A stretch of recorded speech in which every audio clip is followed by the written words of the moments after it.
Welcome to another episode of Simon Says, where facts come first. I'm your host, Jenny Simon. Grab your popcorn, grab your drink, your beverage of choice, cup of coffee, maybe a cup of tea, have a glass of red wine. Don't forget the Kool-Aid for the kids. Grab the kids, get their tablets, notepad and pencil. If you know you need your heart pills or your your high blood pressure pills, carry that with you too.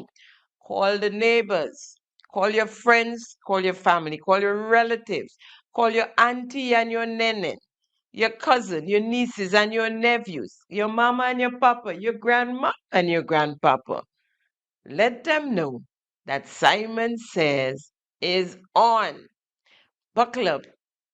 We'll be right back. Thank you for tuning in to Simon Says. To ensure that you never miss an episode, click subscribe and make sure to turn on the notifications by clicking on the notification bell icon. See you at the next episode. So we'll continue where we left off last week with the deception and the lies. And of course, we have a couple new pieces that we've added from last week. So let's get right into it. So when them bloggers and them Facebook badge and bully, they could only stay behind a screen and talk. Tell them come in telescope and meet us here. Meet us when we are building the wash program. Meet us when we are fixing the pavement and building the roads. Meet us when we are lighting telescopes so that young men and women could play their sports.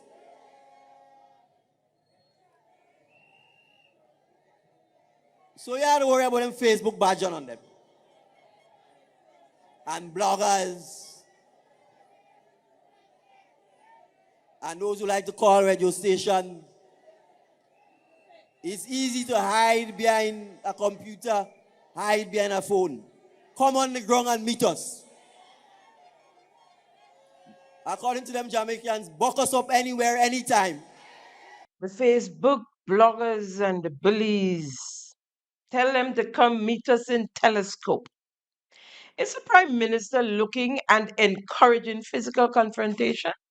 Because it could only be because already the confrontation is on the same Facebook he's speaking about. Because it's not a one-way thing. It's not a one-sided thing.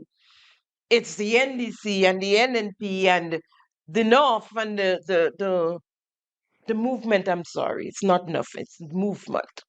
They're in and they're in there already. They're two supporters. They're in there, right?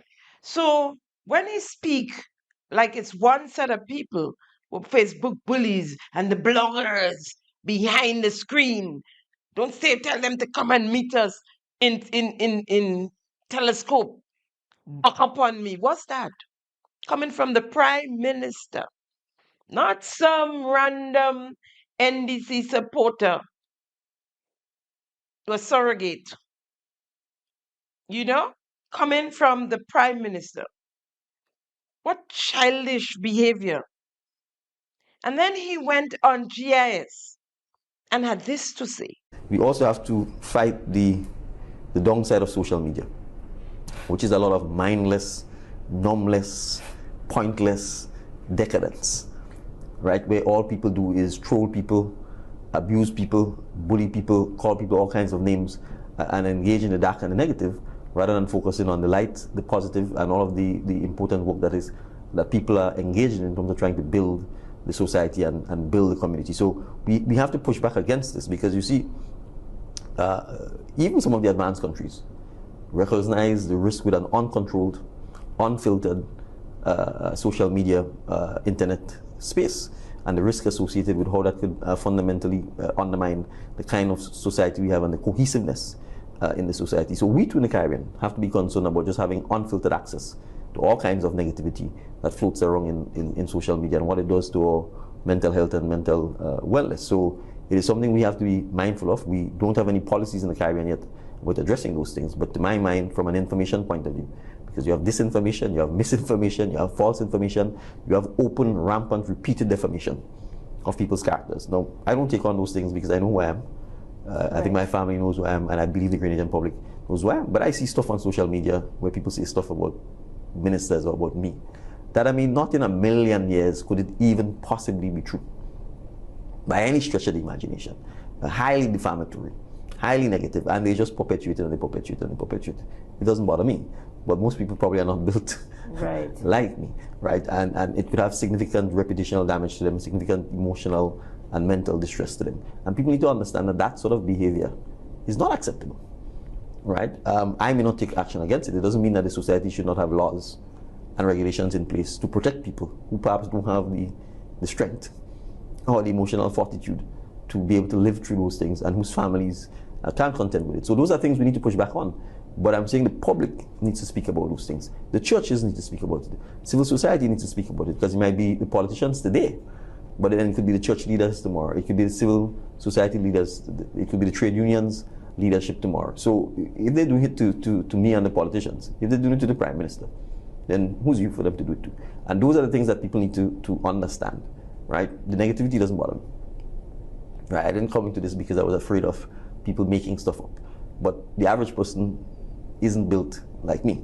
And oftentimes these things do significant damage to them and their families. And we need to recognize as a society that we can't continue just simply spreading completely baseless stuff that is negative about people when there's so much positive things happening in the country, when so many people get up every day, not just politicians, regular people, to help their neighbors, to help somebody's child, to look after somebody in the community, to try and help young men learn to play cricket or football or sports and those kinds of things. We need to highlight a lot more of that.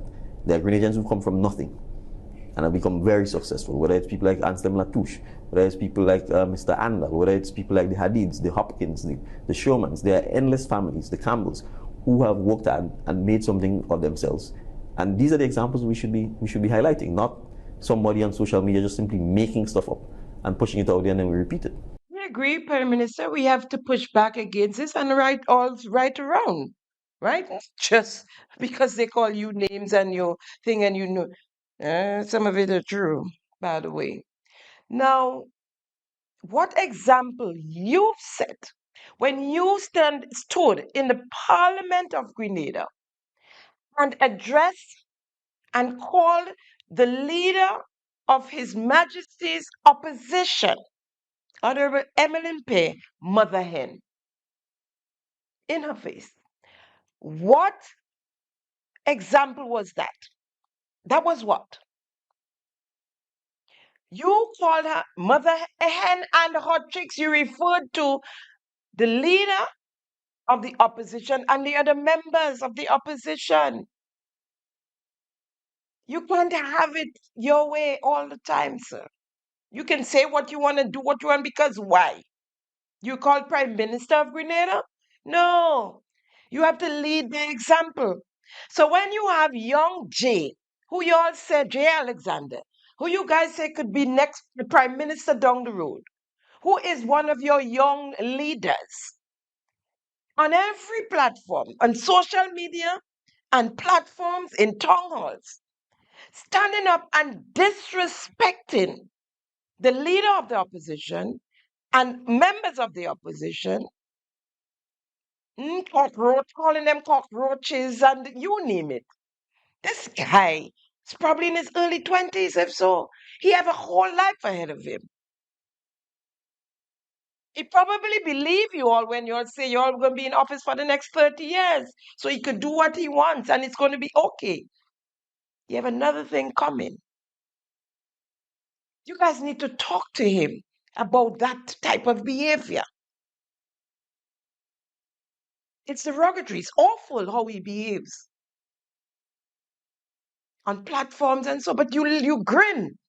He stood up in the town hall with you on the head table, among others, and referred to the NNP supporters as cockroaches.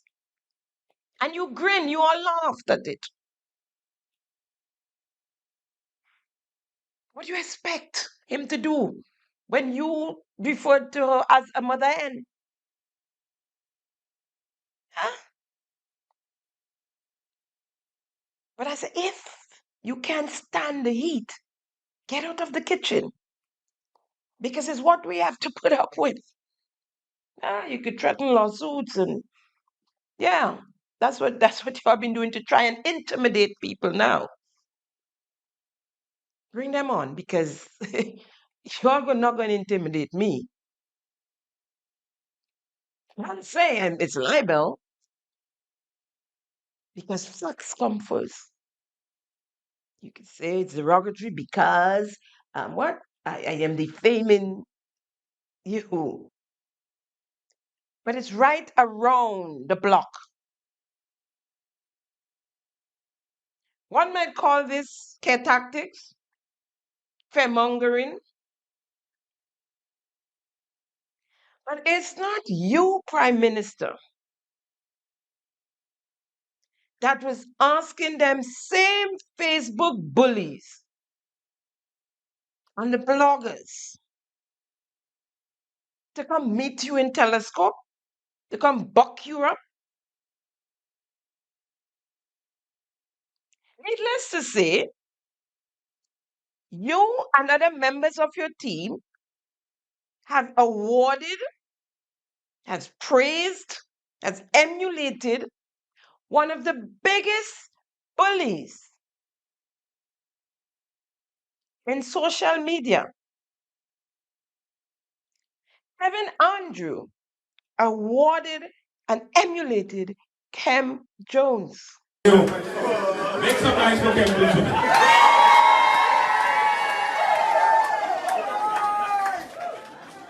Now we all know Kem Jones mouth bad. But in spite of his bad mouth, say what you want.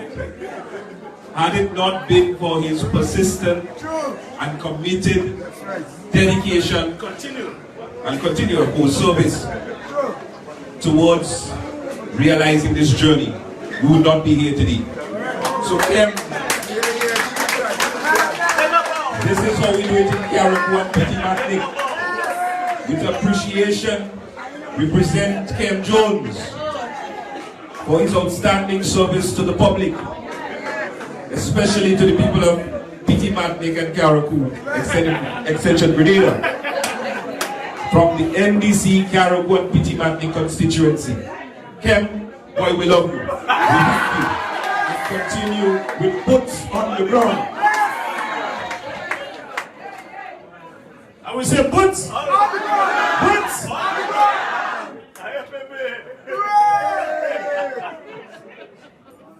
Kem, of course. Thank you very much, Mr. Minister. Boy, I'm shocked. I'm in awe. Where did he go? Kem Jones did it. Hold on.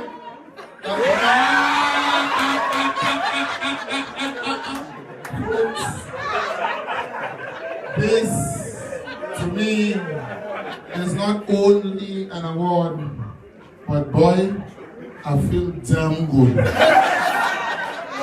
Because here I am in Carriacou. I think I came up with a helicopter. Why came up with a camera? And I fell asleep with my clothes on. But I am indeed happy to be here among good people. And this award is not for me. Boy, this award is for Grenada, you know. I want to thank the team because today I met most of them who bestowed this plaque of appreciation to me. I want to thank Tevin, the good boy. Tevin, boy, you go win, and you go win. Yes, folks. Thank you very much, everyone. Thank you very much. I'm indeed pleased. I want to thank Kim the King for giving Kim everything. Because you see, when you ask Kim, he will say yes, yes. Give me a 30 minutes now, boy. Yes, yes. In other words, Kim laid the foundation, not now but long, but he gave me that opportunity to reach you and you and you and you so that we can communicate, so that we can move the agenda forward and transform. Boy, you see them people looking damn good. Transformation all over. Thank you very much. I'm not a politician, that's not Devin. So I'm making it short. Let's dance! I love you. Thank you very much. That individual says the most derogatory things in social media. But he was awarded. And as badmouth as Devin said he is, he admitted he's responsible for them being where they are today. But it wasn't Tevin alone. The Prime Minister, Deacon Mitchell, yes, the aforesaid, praised, went to one of Kem's events that he hosted, took the mic, and praised Kem for being who he is and say for getting them into office as well. Alright, so, sometimes you can be an outlier, a one-man army, and for a long time he was in the wilderness fighting the good fight by himself. Right, so he is largely responsible for a lot of the terror that happened in Greenland. That's the truth. So was that you, Prime Minister Deacon Mitchell, praising one of the biggest bullies, the blogger on TV, on Facebook rather? Is that you praising him? That's what you're talking about. just, oh my God. A job well done. Praising him for a job well done. Charity begins at home, Prime Minister. And there are many others, like Kem Jones, in your team, affiliated to the NDC. And some worse, huh? Some worse. So it's on all sides. So don't come and act all sentimental and we have to stop this and you're going to sue and all sides. Prime Minister Deacon Mitchell spoke of the administration seeking scholarship all over the world as if it was the first time in our history that we ever had scholarships from all over the world. Needless to say, all the countries he mentioned are countries that Grenada already have relationships with when it comes to scholarships. we are seeking scholarships all over the world, from Morocco to Cuba to Mexico to the United States of America to Canada to Europe, so that our children can get the education that they deserve and continue to grow and develop themselves in this country. You can blame him too. It's possible he doesn't know because he never paid attention to the politics of Grenada before he was handed the NDC as a prostitute. I don't know how much he paid for NDC because NDC was for sale. I know of persons that they asked for, give me $20,000 and take the party. So I don't know how much he was handed or how much he handed them to receive the NDC. He maybe doesn't know. And whoever writing this, we have to believe he doesn't know. I can't believe that he say right, he's a lawyer. And he would stand and say some of the things he's been saying on his own. I can't believe that, right? He said, did we complain? Yes, you did complain. But the crowd said, no. It's like, is that a pie in the sky? And the crowd said, no. Yes, it was pie in the sky because it's still in the sky. Loads of them still in the sky. Previous government is like a road march. Everything is the previous government, the previous administration. They didn't do this. They had that there. It was in the pipeline. They didn't do it. It took us to come. That's complaining. That's complaining. Let's hear it. 3.5 years ago, And over the last 3.5 years, we have faced every kind of storm. Literal, political, the actual storms of hurricanes, geopolitical tensions, wars. We came into office with a public service that was demoralized, a pension system decades overdue, schools needing help, communities crying out, young people begging for opportunity, an energy sector tied to importing foreign fuel, a climate crisis that knocked down our door and destroyed Carriacou and Petit Martinique and large parts of St. Andrew, St. Patrick, St. Mark, and a nation hungry for hope.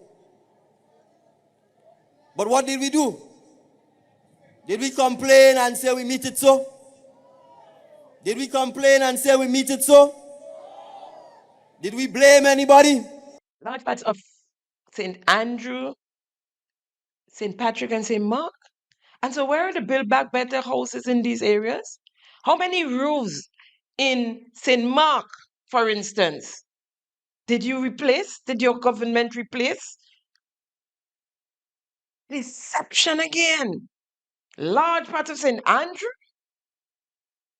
was destroyed. Where are the houses in St. Patrick? The 200 one way, the 26 one way, the 15 one way that you guys gave Andy Williams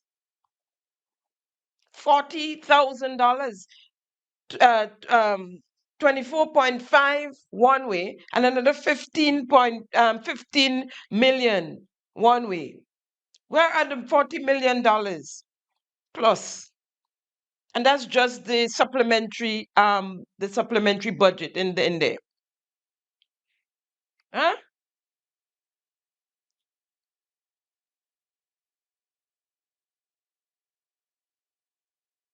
So you complain and you complain and you complain, and then you ask the audience, did we complain?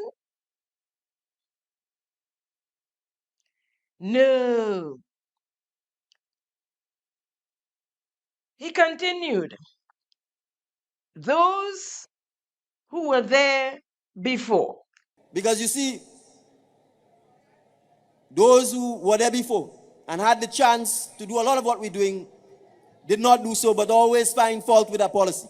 Right there, in the same the deceptive speech, right there, he was complaining.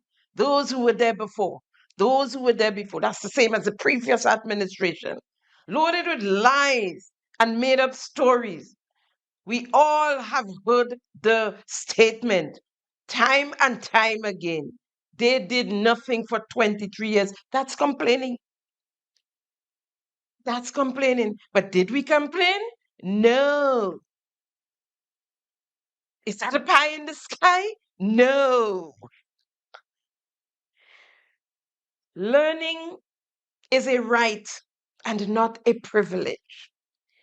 Now, this has not been a concern of the people of Grenada since the 1960s, when only the people with monies got scholarship. The people who could afford it to go and study got scholarship in the 1960s and maybe the early 70s.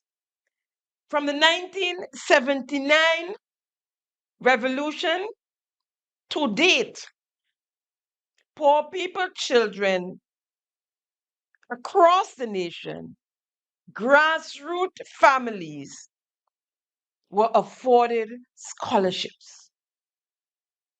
So all this talk as though you bring something to the table, and you really haven't. As a matter of fact, you made it worse. Let's have the next clip. So you have to appreciate that this administration is ensuring that learning is a right and that our children have access to that learning as a right, not a privilege. Not how much money you have, not which village you come from, not who your parents are, but that every little boy and girl from every nook and cranny in Grenada, just like me, just like the Minister of Education, just like Dr. Sincere, just like Ron, Kireen, Tevin, have the opportunity to aspire, to dream, and to succeed. So Deacon, Tessa, Ron, Tevin, Kireen, and he keep leaving out Andy. So I'll put him in. Let's take it again. So Deacon, Tessa, Ron, Tevin, Kireen, and Andy got educated under this NDC administration. Or for the most part, under an NNP administration. And I said it except for when they're away. But the administration in office, if you check their ages, they all got educated under an NNP administration. And they all came from humble beginnings. Not so. I don't understand the comparison. Make that make sense to me. Today, with this administration, more than any other, even scholarships are given depending on which color you support. I did an episode on Simon Said months ago. A young lady received a scholarship to St. George's University, SGU, had all the criteria needed, and she got through the scholarship. And then she was called and told that there was a mistake and the scholarship did not belong to her. They took back the scholarship from that young lady. And not because she was in active politics or they could have tell by who she is. If not, she would not have gotten it in the first place. But because of who her parents support, her mother support. And somebody must be saying in the back, you don't know who her mother is. And they took back the scholarship from that young lady.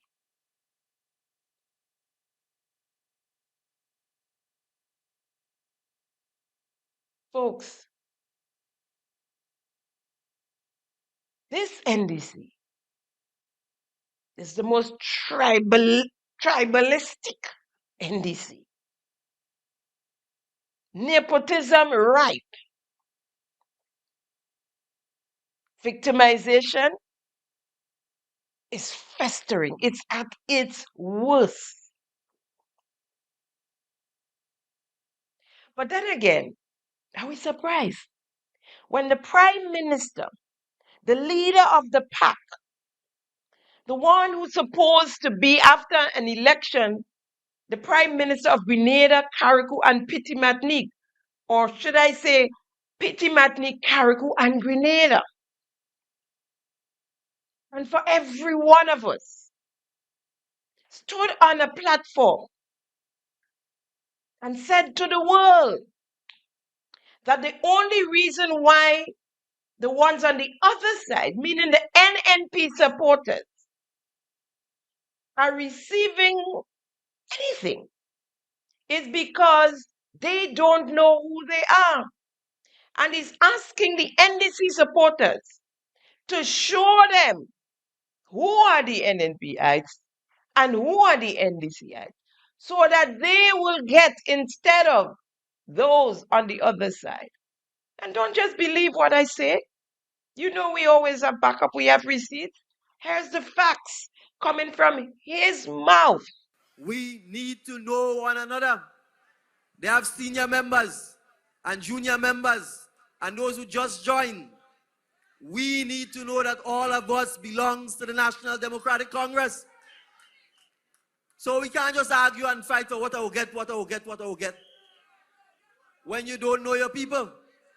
So sometimes the reason the other side getting is because we're not saying who are the real NDC people who need to get, because we don't know one another enough. So if we are telling the MP or the caretaker, these are our people, and let's go see them or bring the people, then we will know each other better. Can you believe this guy? And it was all show off, you know. You have friends, you know, when you're young and you have friends, your parents have visitors and guests, and you're doing all kind of wrong things because you're showing off, and you get the eye, and you know, settle down. He had visitors. He had Prime Minister Skerritt and Prime Minister um, J. Philip J. So he's showing off. More foot and mouth disease. So all this old talk about who you are and who your parents are and who have money and who don't, all deception. Because the Prime Minister fully well knows that tribalism, nepotism, and victimization are festering in Grenada as we speak.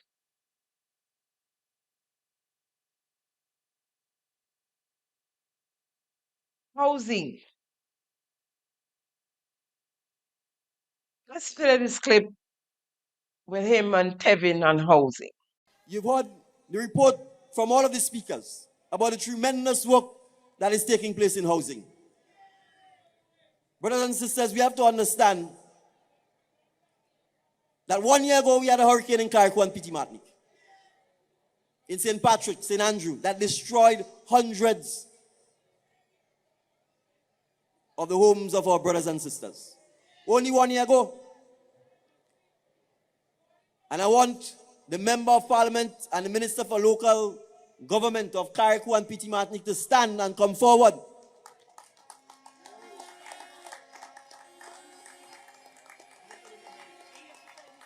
Because I want the people of Carriacou and Petit Martinique to know that there is no person who works harder, who fights harder, who always have the interests of the people of Carriacou and Petit Martinique at heart. He was there with you through thick and thin. Even when I was begging him to take a break from Carriacou and come down to Grenada, he's like, no, Prime Minister, I can't leave my people. So you see, there's a lot of them who are going to tell you they like Carriacou and they like Petit Martinique. They really want to come to Grand Anse and Lime. They want to live in Grenada. They want to live in Carriacou and Petit Martinique. He's living in Carriacou and Petit Martinique. He works in Carriacou and Petit Martinique. And through thick and thin, he's been with you all the way. And you know the type of leadership you have when things are down and out. When it's tarpaulin over you, or no tarpaulin. When it's hot sun, when it's rain, when there's no water, he's been there. And if you go to Carriacou and Petit Martinique, you would see Carriacou and Petit Martinique is more beautiful than ever before. So for our delegates who are here, and for those in Carriacou and Petit Martinique on the watch party, I want you to understand that Brother Tevin Andrews ain't going nowhere. Boots on the ground, boots on the ground, boots on the ground. If it was all up to you, huh? Not this rounds. Not this rounds. Boots on the ground have to be boots on the ground. Not just word of mouth. Not just coming out from there. And you continue to mudsling and to throw words for people. Tevin is in Grenada every week. Senator Cox is hardly ever in Grenada. He wants to live in Grenada. Tevin is being Grenada's pose off in hotel. He and his friends having a blast from the time he reached to the time he leaves. This is a gentleman who said when he just came into office, he had $2 in his account. 3 years later, he said to his staff, win, lose, or draw. He's set for life. He has boat, he has transportation truck, he has lands. As the people say in Carriacou, in Lansepine, Carriacou, or Carriacou, Lansepine. Yes, he was there through thick and thin, but for himself, not for the people of Carriacou and Petit Martinique, for himself.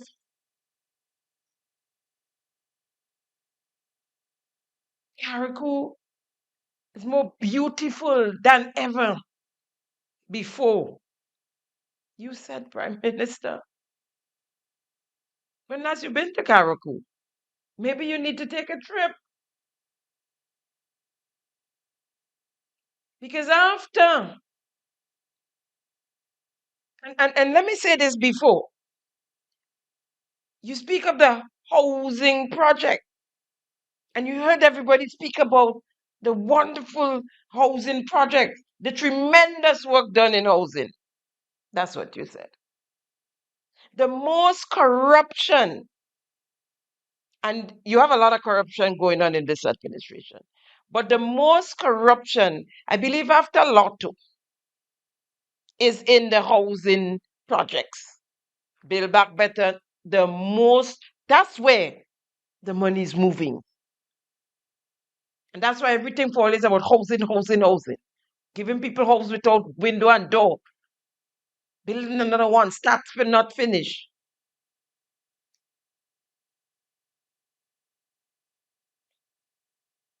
But after you stood and with Tevin next to you, and you talk about Carriacou being more beautiful than ever before, a few weeks later, Forever, hey, for the Lord has gone ahead of me to make every crooked way straight. It is forward ever, backward never. Oh, you are going forward ever, hey, for the Lord has gone ahead of you to make every. so you see the dilapidated house, and that's just one, huh? That's just one of the many that's left with the tarpaulin wrapped around, and there are still people in tents. There are still people living on the tarpaulins with whatever left in their homes from burial. They cover up with tarpaulins or wrap around with tarpaulins. There are still homeless people in Carriacou and the Petit Martinique. But that wasn't just it. He had a cover story, and it reads, Honorable Tevin Andrew, and listen carefully. Believe it or not, there are still a lot of people in Carriacou and the Petit Martinique who still need help. Next month, we're picking up the pace and pushing the recovery process forward. Now, they're picking up the pace then. Next month, a year and a half later, for Petit Martinique, we've brought on a consultant team to lead the recovery effort.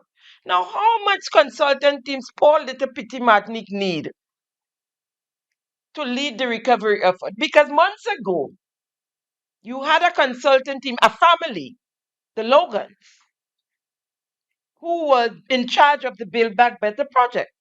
I'm not sure if they still are. I'm not sure if they were there, but we could account for 4 Build Back Better houses in Petit Martinique, and that's it. 4, right? And we have a set of wrong things happening in the housing with the prefab ones in Carriacou that you guys make sure and kind of try and get one put together and show us how lovely inside look, and it's for sale. One, y'all, the rest are shells. And the people came from wherever they purchased the houses from, and they came to do the interior.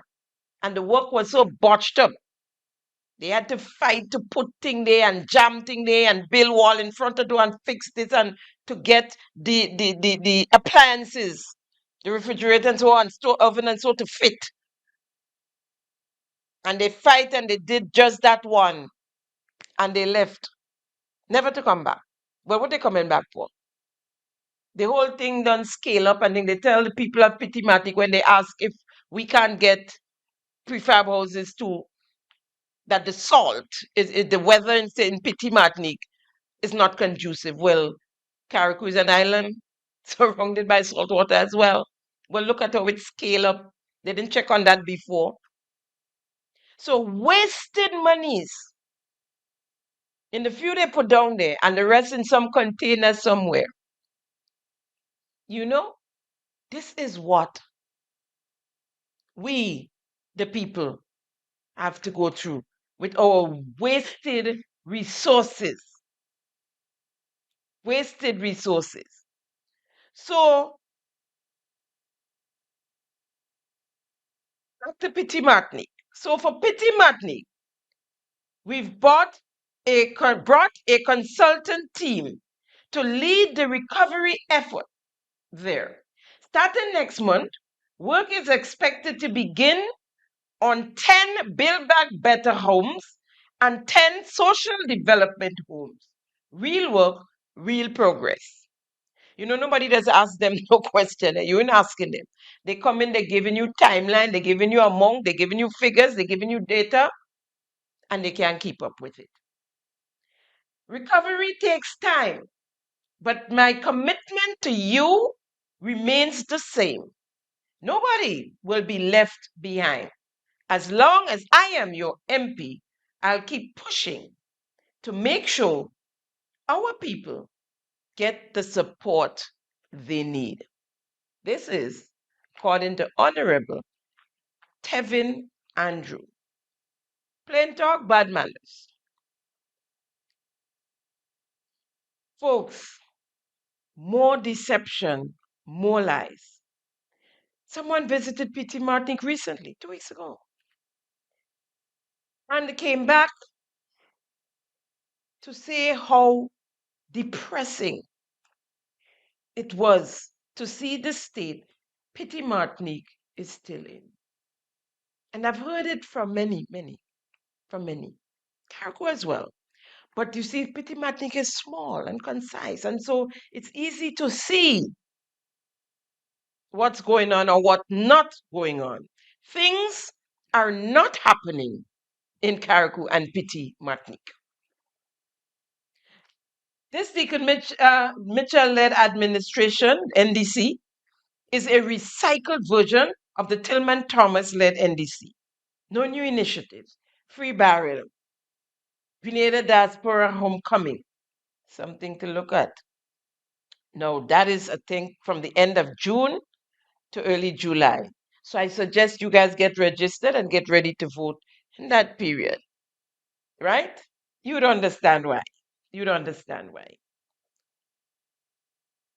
A recycled version of a failed administration.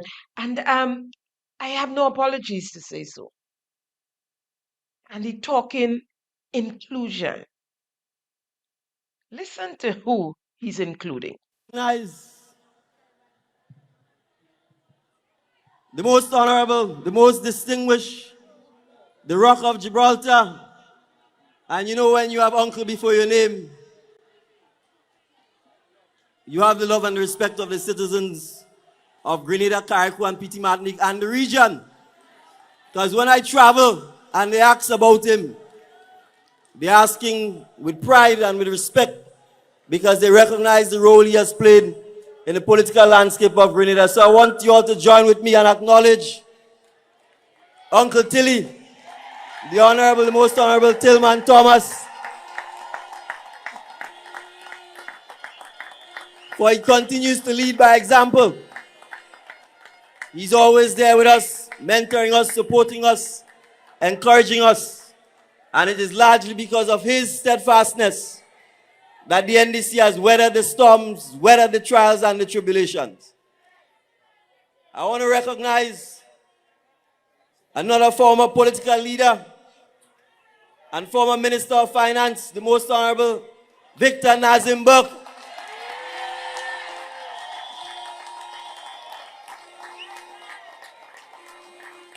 You see, at another rally in St. Andrews some years ago, somebody didn't want him to get his hand on the oil and gas money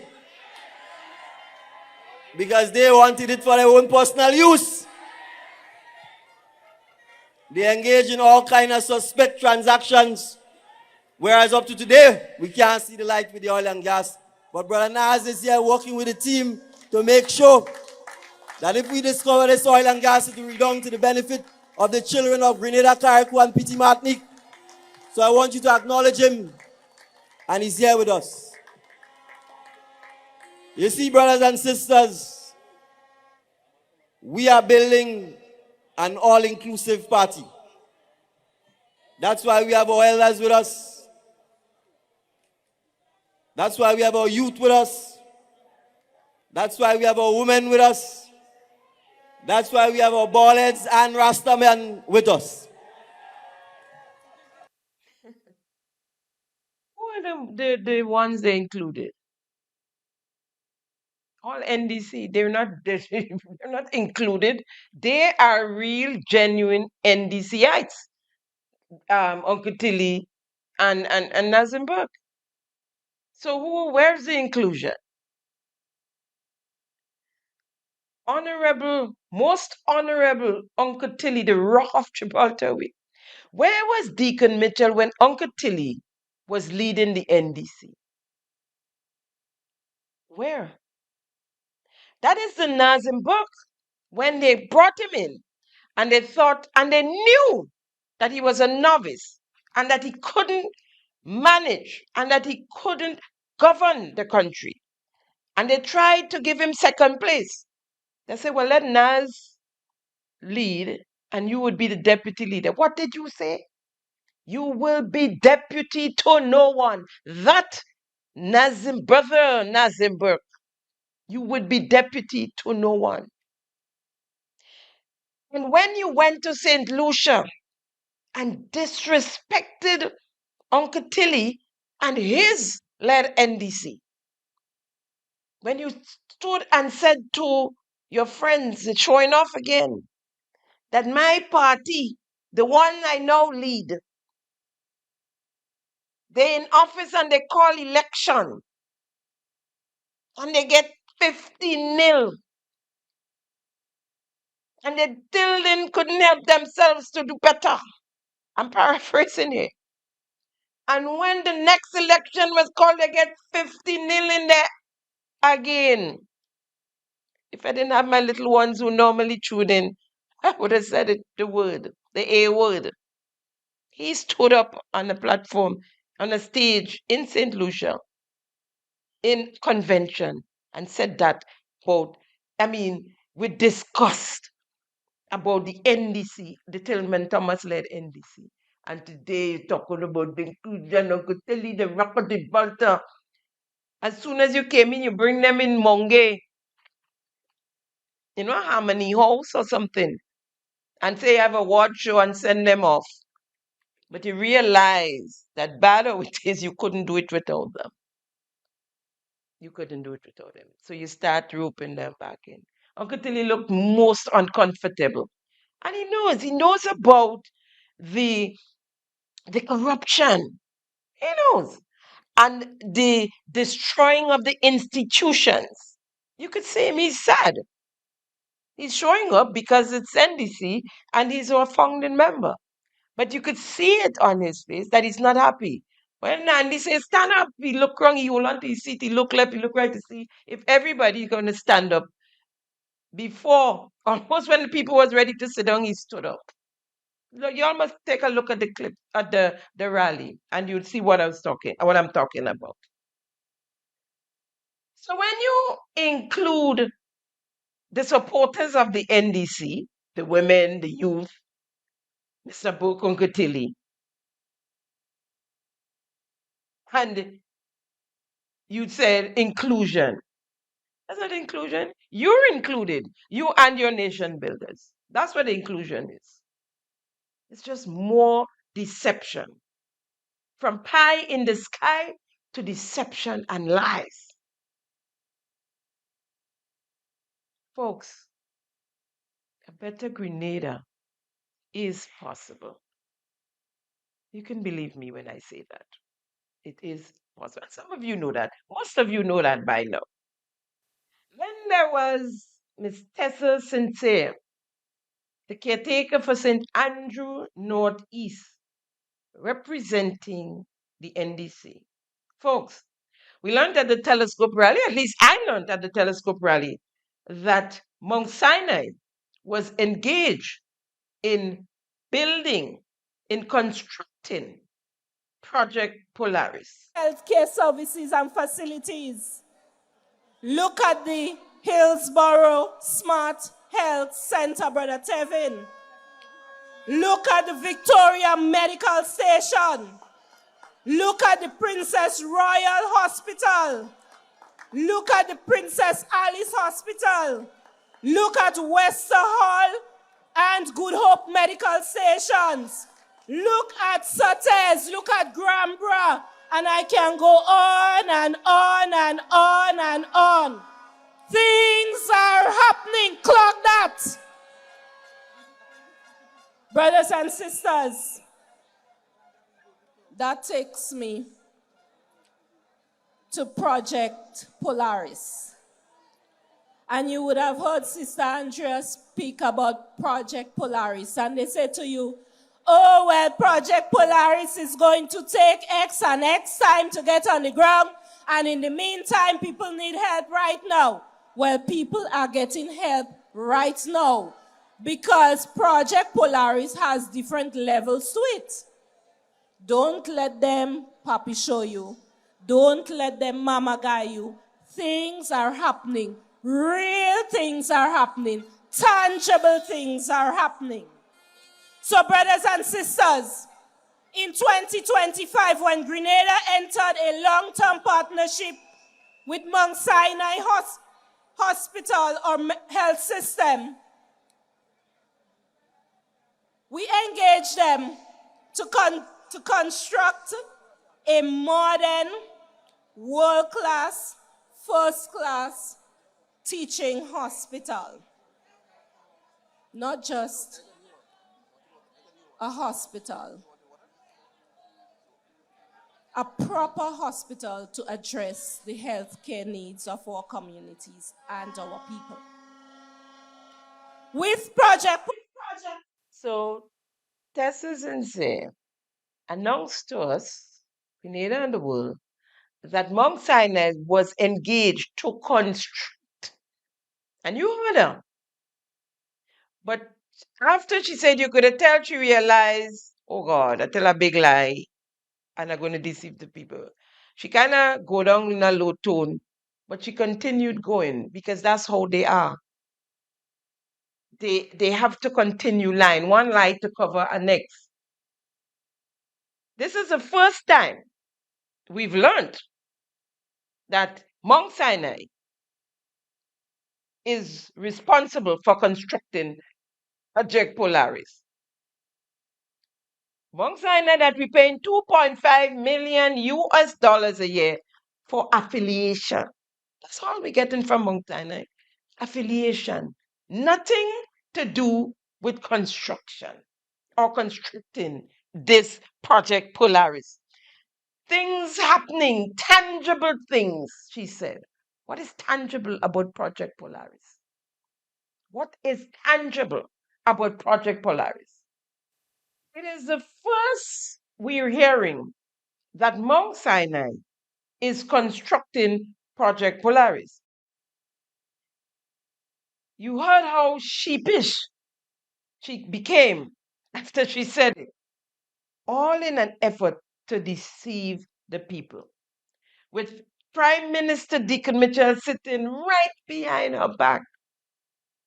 Let us first establish Grenada's engagement with Project Polaris, a 15-year agreement costing the government and people of Grenada 2.5 million US dollars annually for the first 5 years, that is.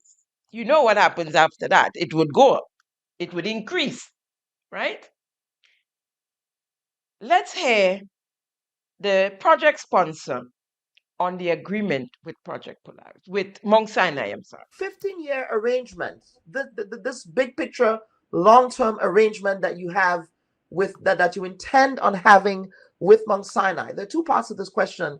What benefits is it? What benefits does Mount Sinai receive from this? Is there going to be any sort of marketing benefit? Is the hospital going to be Government of Grenada Mount Sinai facility? What comes out of this for them, for Mount Sinai, big picture?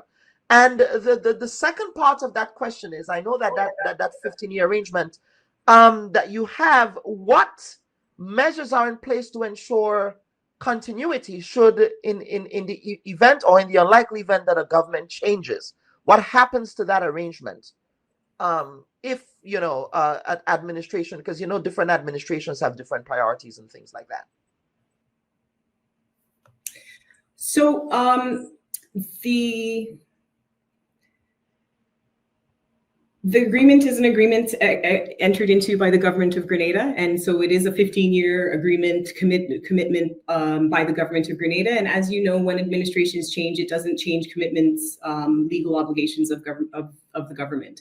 Certainly, a new administration might choose to make new commitments or change commitments, but the 15-year arrangement is a legal obligation on behalf of the government of Grenada, and so unless there's a termination or breach of that agreement, it would last for 15 years. 2.5 million USD annually for affiliation with Mount Sinai. That was Andre St. Bernard, the so-called Project Polaris sponsor. When asked where the monies will come from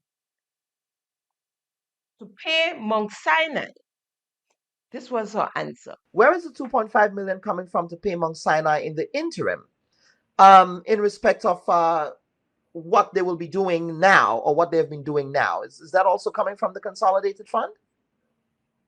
Indeed, this is government of Grenada paying, making an investment really into improving healthcare and ultimately putting us on a path for the journey to create a legacy of excellent healthcare for Grenadians. So yes, absolutely, the government of Grenada is committed to making the necessary investments to see that happen. And the initial payment structure arrangements that we have with Mount Sinai is evidence of that commitment. So we've heard her. The 2.5 million we paying USD. Let's not leave out the USD that we pay in Mount Sinai for affiliation comes from the consolidated fund. But we can't pay with bills, right? Where will the rest of the money come from? Because that's Mount Sinai, but we're talking now Project Polaris. Where would that money come from? What are we looking at here in respect of funding? Of course, from the consolidated fund, we know that there will be some funds, but is it only coming from the consolidated fund? Where would the rest of the funding be coming from for this? This is a massive project. Indeed, it's a very big project. It will be a huge capital investment for the government of Grenada. But of course, it's an investment in the wellness and health of our people. And so it is worth it. And to ensure that it's done successfully, we have very much considered how best to structure the capital required for the operation, as well as how will we maintain operations going forward. So from the perspective of the hospital, as we've said, it's a government of Grenada hospital. And so it will have to be financed essentially by the government of Grenada. Certainly, the government has already committed and set aside an equity component, as was announced in the budget speech. And in addition to that, we are now working very hard to find the best financing package for the rest of the construction of the hospital. So certainly that will include debt. And we have access and should be able to secure concessional level debt so that we are seeking the very lowest possible levels of interest rate with respect to the debt that we undertake for this project. But we would also, as you said, undertake fundraising initiatives, look for additional grant funding, and as well as donations, because this is a project that I think all Grenadians understand the need and understand what will be the benefit to each of us as we achieve this higher level of healthcare. So we certainly will be also launching a donations fundraising plan, along with our grant continuing to seek out grant funding, along with, as I said, the concessional debt and government equity. Mm-hmm. Mr. Dolland, did you have any ideas in respect of funding, and what ideas did you propose to the team for funding this? Yeah, so following up on what Mr. Bernard has mentioned, yes, we have specifically looked at various types of debt. We've broken it down and gone into a lot of detail. We've also studied the models that have been used in the region, from the new hospitals being put up in Guyana and Trinidad to those done around the world. So we are very familiar. We understand the sources of that capital. We have access to a lot of that capital. But we're just right now in 2025. It is our goal to come up with the right mix that allows us to minimize the financial obligations and to maximize the benefits to Grenada and the people of Grenada. In addition to that, we are also engaging with the best philanthropic engines around the world who have raised a lot of money. And if you look at it, you look at a lot of the U.S. institutions, and TeCep-tiKON, you said which philanthropic organizations have you engaged? So, for example, I'm not on the capital raising side, but in terms of the academic institutions. So we're talking about large U.S. Academic institutions that have raised literally billions of dollars of funding. And so we are working with them to understand their models and to also to replicate not only a once-off fundraising capital campaign project, but to be able to have a sustainable project, sustainable capital raising campaigns similar to what is done in the U.S. to make sure that this hospital medical city is sustainable and not just focusing on the initial build of the hospital. All deception. Couldn't name this philanthropic. Not one philanthropic organization could name. Begging and hoping that you get money everywhere, raising funds to build a hospital. Did you hear that, Dr. Sincere? Did you hear how they plan to get their monies? Nothing to do with Mount Sinai. Instead of Mount Sinai giving us, we giving Mount Sinai money. From we little coffers, the little bit of kakada we have, we had to give it to Mount Sinai, 2.5 million USD every year for 5 years to start. For 5 years to start. What is the CBI involvement with Project Polaris, if any? Has there been any efforts to use or leverage Grenada's Citizenship by Investment program, Ms. St. Bernard, which I know you will probably have an answer to this, in respect of this new hospital, funding for the new hospital? CBI? So for the new hospital itself, as you know, the government has already made an equity commitment, and there's no doubt that a large component of the government's equity commitment will come from contributions made through CBI. So again, the National Transformation Fund, as you said, which is used for the government to determine what are the priority projects. So funding from CBI through that component will certainly contribute to the building of the new hospital. But what I think is more important or worth noting as regards CBI in general, you said it. So far, what we've had are a few good resort, hotel, tourism projects that have been successful in the CBI space. So where's the real investment opportunity as related to the medical city? Well, this is the medical city, and now we're moving from not just the hospital, so the hospital itself is government funded, but the medical city, 84 acres that needs to be built out. That is an exceptionally dynamic space for investors to look at the opportunities available there. And so I think from a CBI perspective, what we would say is there are certainly project opportunities, and we would encourage private investors, local Grenadians in the diaspora, other interested investors to engage with us to understand what are the business opportunities for building out that medical city. And there's absolutely the opportunity for developers to then perhaps create an approved project that is a component of our medical city that then becomes a CBI product, for example. Then we were told the members of parliament were giving up 1 month's salary towards the funding of Project Polaris. That's how low we got. 1 month's salary from members of cabinet. But we need to know the month. They need to tell us which month. We ain't gonna just sit down here and believe they gave up 1 month. But that's where we got to, Miss Sincere. As low as that. Significant strides have been made by the Project Polaris team in concluding negotiations for the financing of the construction of the new smart teaching hospital. We expect these negotiations to conclude before the end of the year. The financing will be via a combination of very concessional debt financing, equity, grants, and donations, and Government of Grenada contribution. The Ministry of Finance has already set aside US $25 million as its initial equity contribution to the project.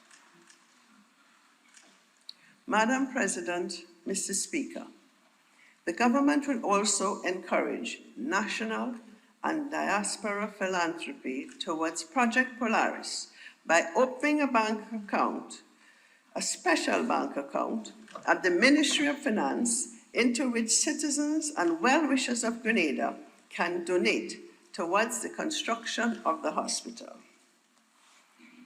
Madam President, Mr. Speaker, I have been asked by the Prime Minister and his cabinet to convey to you that the Prime Minister and his cabinet will lead by example and start this process by donating 1 month's salary before the end of 2025, and thereafter 1 month's salary in each calendar year until Project Polaris is commissioned, towards the cost of construction of Project Polaris. This is being done both as a symbolic and substantive show of our personal and national commitment towards this transformative project, and also to encourage our citizens, friends, and well-wishers at home and abroad to own our hospital and healthcare industry. We encourage all our citizens, friends, and well-wishers to contribute whatever you can towards this initiative. We have to take it for granted that they have already given up 1 month's salary. But with these people, we never know for sure. They're deceptive, they lie, they just cover up and, Then the nation was told, or was asked rather, to purchase bonds towards the funding of Project Polaris. The Ministry of Finance is seeking to inspire a cultural shift from saving to investing with the launch of Grenada's first ever household bond program. The initiative was announced on Monday by Finance Minister Dennis Cornwall alongside Permanent Secretary Mike Sylvester during a press conference. According to officials, Grenada is one of only 2 Caribbean countries piloting the program in partnership with the Eastern Caribbean Central Bank and other stakeholders. Grenadians can bid with a minimum investment of $500 and a maximum of $50,000. The bonds, totaling EC $5 million, are backed by the government's National Consolidated Fund. Issuer for the household bond is the government of Grenada, and that is very important. In the sense that the bond itself is backed by the Consolidated Fund. So it's backed by the government of Grenada, and the principal repayment amount as well as the interest. Interested individuals are encouraged to register early through the Ministry of Finance's website, as allocation will be on a first-come, first-served basis. The bonds will offer a fixed annual interest rate of 4.25%, payable in May and November over a 2-year period. Bidding officially opens on October 31st and closes on November 21st. This is the period where persons will begin to bid for the bond. And again, it's a first come, first served basis. So if the amount is actually reached and you bid, then you have a chance that you will not get through, right? And so it's important that you basically try to bid as early as possible. And that period opens up on the 31st of October, and it will extend to the 21st of November. So that is the subscription period within which you have to, or you're required to engage a broker to place a bid for a portion of the $5 million. In terms of the brokers, investors will be able to choose from up to 6 brokers, including the Grenada Cooperative Bank. P.S. Sylvester noted that finer details, such as broker fees, are being finalized and will be available ahead of the official launch. There are basically around 6 brokers operating in the sub-region. Our own Grenada Cooperative Bank is our local broker here. So if that's an option for you, then you can use that option. You have the St. Kitts Nevis Anguilla National Bank. That's another option. You have the Bank of Nevis Limited. That's another option. You have the Bank of St. Vincent and the Grenadines as another option. The Bank of St. Lucia, another option, and the First Citizen Investment Services as another broker within the region operating out of St. Lucia that you can also use as your broker. So the program is being mirrored by St. Kitts and Nevis, with both countries' household bonds to be listed on the Eastern Caribbean Securities Exchange. Officials stress that the initiative is not about government raising revenue, but about creating opportunities for ordinary Grenadians to participate in the stock market and build wealth through investment. Rena Pierre-Thomas, GBN News. Compliments, GBN. Minister, or may I say Permanent Secretary, Mike, we the people would like to know the status of the sale of the bonds. The deadline, as I understand it, came around twice already. You got a new one, and while you're at it, please tell us about the monies you have secured in the Middle East, enough to fund Project Polaris. Okay, so we passed in the budget this loan appropriation bill, which basically authorized the government to borrow monies for its development side of the projects. For example, the roads, the buildings, and whatever infrastructure type. Because as part of the financing or funding of the budget and so on, we needed to show the populace where those monies are coming from. We talked about raising some extra monies on the stock exchange in the Eastern Caribbean. Yeah. We also said we go after looking for funding at concessionary type loans to build our capital aspect of it. And so far, we have gone ahead and done a lot of work behind the scene. In fact, one of the major projects that we have coming up would be the hospital project, that is Smart Hospital project in Calivini. And so we have been on the road for the last couple of months, talking to who matters out there to basically make sure we can actually get those monies and so on.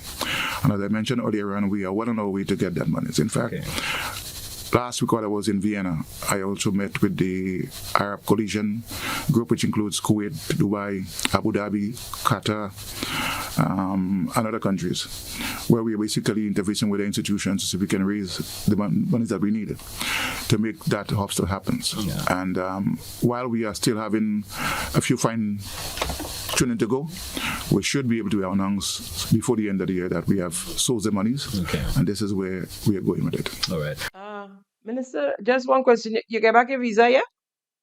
Because all these terrorist countries you visited there and boasting about it, America watching.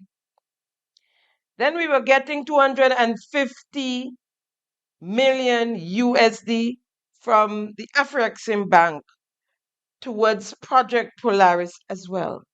As the president, or the former president of the Afrexim Bank. Here in Grenada, we are co-financing a world-class tertiary hospital, estimated at the cost of about $250 million.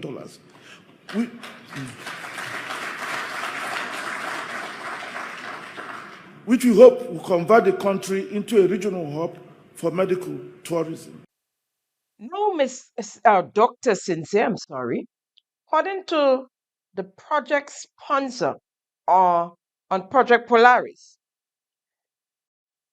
and on Mount Sinai involvement with the government of Grenada or slash General Hospital, here is what she had to say. Well, I'll start by saying that the relationship or the arrangement that we have with Mount Sinai is unique. It's not a typical public-private partnership, so that it's not profit-driven. The management structure is similar to the engagement that we have even at the existing hospital, except more additional engagement. The hospital remains a private or a public hospital. It remains the remit and the responsibility of the government of Grenada.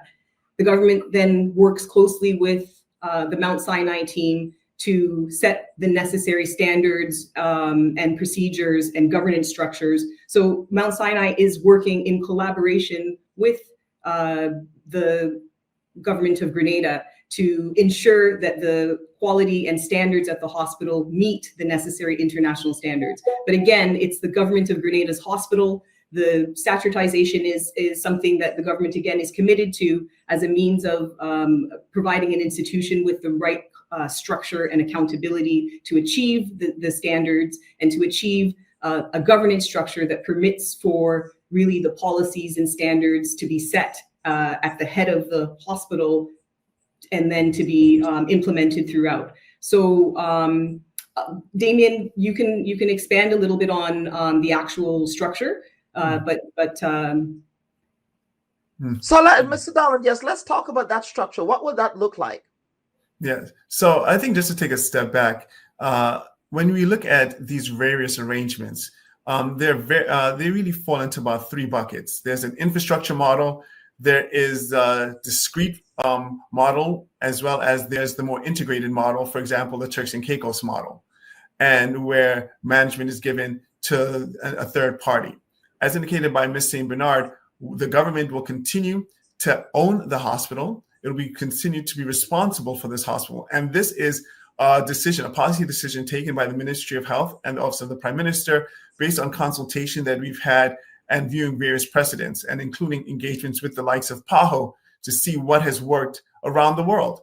And when it came to looking at how to provide equitable healthcare and healthcare that's accessible to all, there needed to be government driven. So again, high level, under the Statutorization Act, it calls for the government or the Ministry of Health to own all the hospitals. The new hospital will be one hospital under that, and it will have its own structures as well, governance structures that will be substructures to the broader GHA. In addition, we have, as part of that component, we've agreed with Mount Sinai to have Mount Sinai really be our partner in the oversight of quality and safety. These are the things that drive the efficiencies. These are the things that ensure appropriate health outcomes for our citizens, as well as with getting the quality and safety components correct.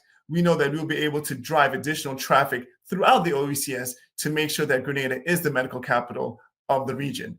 And so from that perspective, we've specifically agreed with Mount Sinai to have a joint operating committee. And that committee will have equal representation from both parties that will serve as an oversight body for our quality and safety matters. So anything related to quality, quality outcomes, etc., will be under the oversight of that JOC. Project Polaris is a word salad. Talk, talk, talk, talk. All sorts of high talk come back down, but they're scrambling. They have no money, and they have gotten no money to finance that project. It's still in the clouds. It's still in the clouds. Didn't come down yet. Didn't come down as yet. That was Mr. Damien Darland, and he is the Project Polaris lead strategic advisor and project consultant.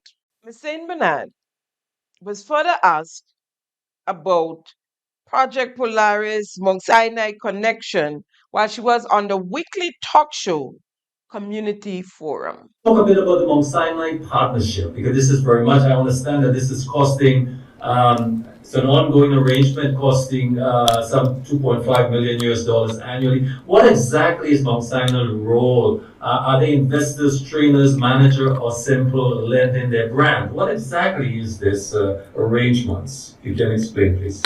So there are a few different arrangements that we have with Mount Sinai. The first that we entered is, in fact, the one, and the first engagement that they began with us is the one that's ongoing at the General Hospital.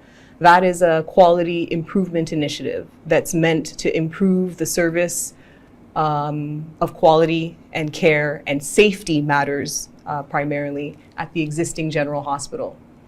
They spent 3 months doing an assessment of the operations and procedures and practices at the existing General Hospital. They then spent another month or two working directly with the hospital management team to determine a work plan for quality improvement, safety improvement initiative. And so again, that is a consultancy role where they provide us the guidance and exposure to world-class best standards, best practice and standards.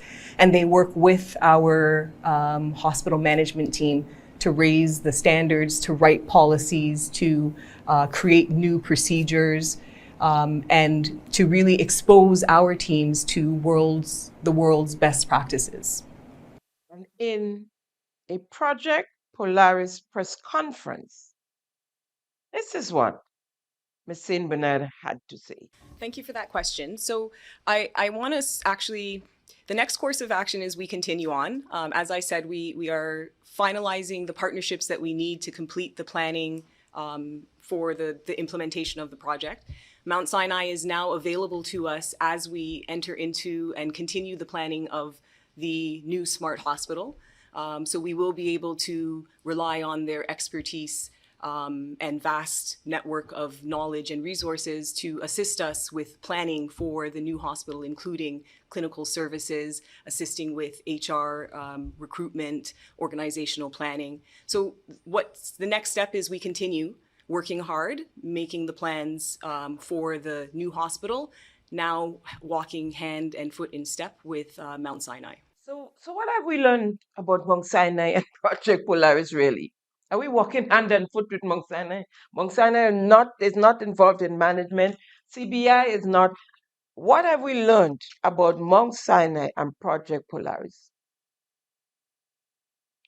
What I've learned is that we are paying Mount Sinai $250,000 US annually for 5 years to be affiliated. End of story. All the talk and swinging around the corner. And we've also learned that Dr. Sincere stood up on that stage, on that platform, and lied to us, blatantly lied to us. And she said, things are happening, clock it. So clock the lie that she told us that Mount Sinai is building us, is constructed, that we have an agreement with Mount Sinai to construct a new hospital. And the people all over the place begging for money and trying to source money to build Mount Sinai, to build Project Polaris. She said, clock it, clock the lie. Could you imagine that? So don't deceive the people, Ms. Sincere.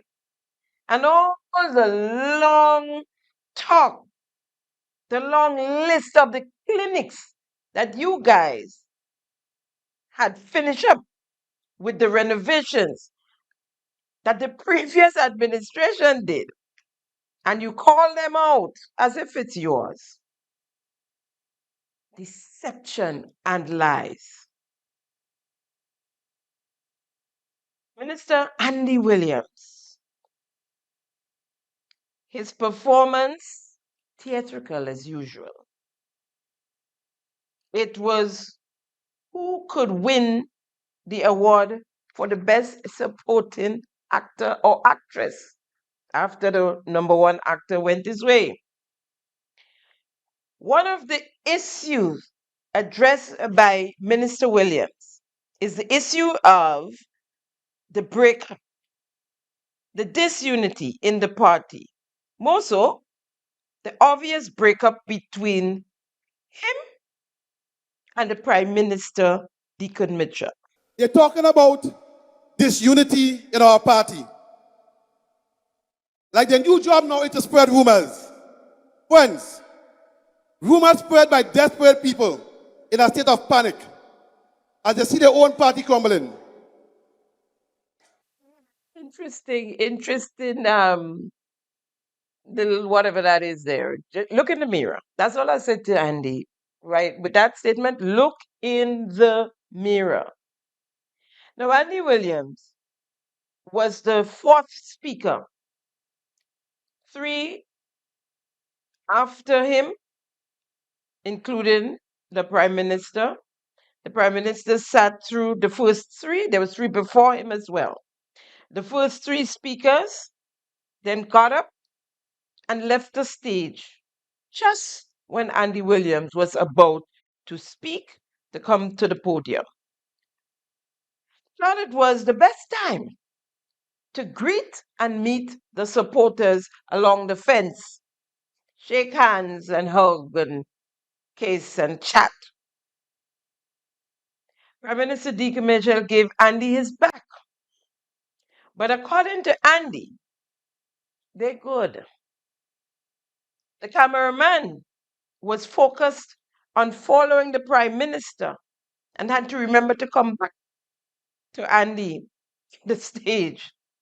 So the attention really was shared between Andy and the Prime Minister. NDCites, I can't hear you.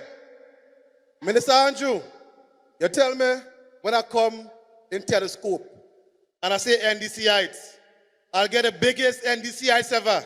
NDCites! Chairperson, Chairlady, Honorable Gloria Thomas, Party Leader and Prime Minister of Grenada, the Honorable DeCep Mitchell, former Leader and Prime Minister of Grenada, the Honorable Tillman Thomas, former Leader of the National Democratic Congress, the Honorable Nazim Buck, members of the executive of the EOC and the NEC, caretakers, MPs, friends, party stalwarts, other Grenadian patriots. Tonight, I want us to take a moment of silence. 1 moment of silence, everyone, for the NMP.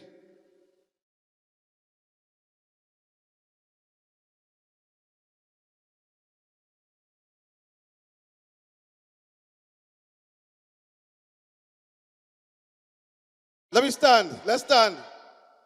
Let's stand. Let's stand.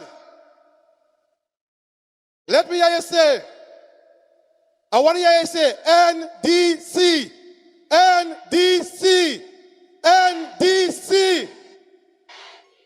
I can't hear you. Lovely.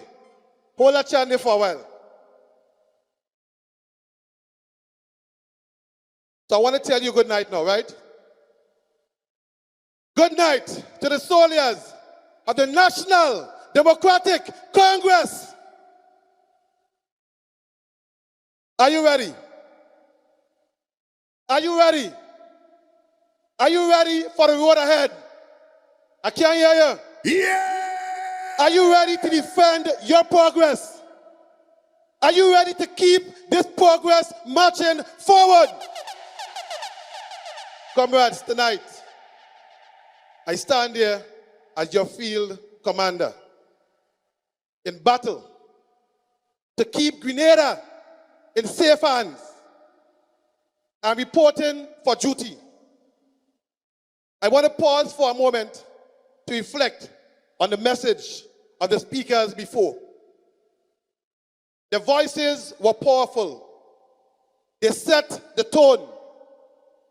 They reminded us of the work ahead and of the progress we have already made.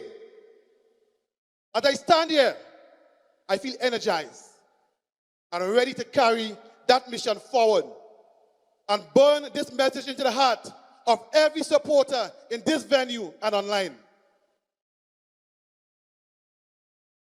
My people, can I get some water, please? My people, they say nothing happening. My people, they say nothing happening. Tell them things happening. And tell them we moving. Tell them we moving. Free education moving. More jobs moving. Youth development moving. Housing moving. The creative industry moving. Night landing in Carriacou moving. International respect for Grenada. And national pride. You see, comrades, every achievement you heard tonight is real. Every gain is yours. And every step forward is because of you the people. Decided on June 23rd, 2022, that enough was enough and that Grenada deserved better. So say it to me, we started it. Say it to me, we started it. Say it to me, we started it. And we're not going to stop now. Let me take this moment to speak directly to you, the heartbeat of the NDC. Look further. Look further. There's love. There's love and harmony in the NDC. Look at the love our Prime Minister is getting here tonight. The NDC is strong. The NDC is united. And the NDC will be here for 25 more years. Brothers and sisters, we have one commander-in-chief. Some people have 2 and 3 commander-in-chief. Our commander-in-chief is the Honorable Deacon Amos. Deacon Amos.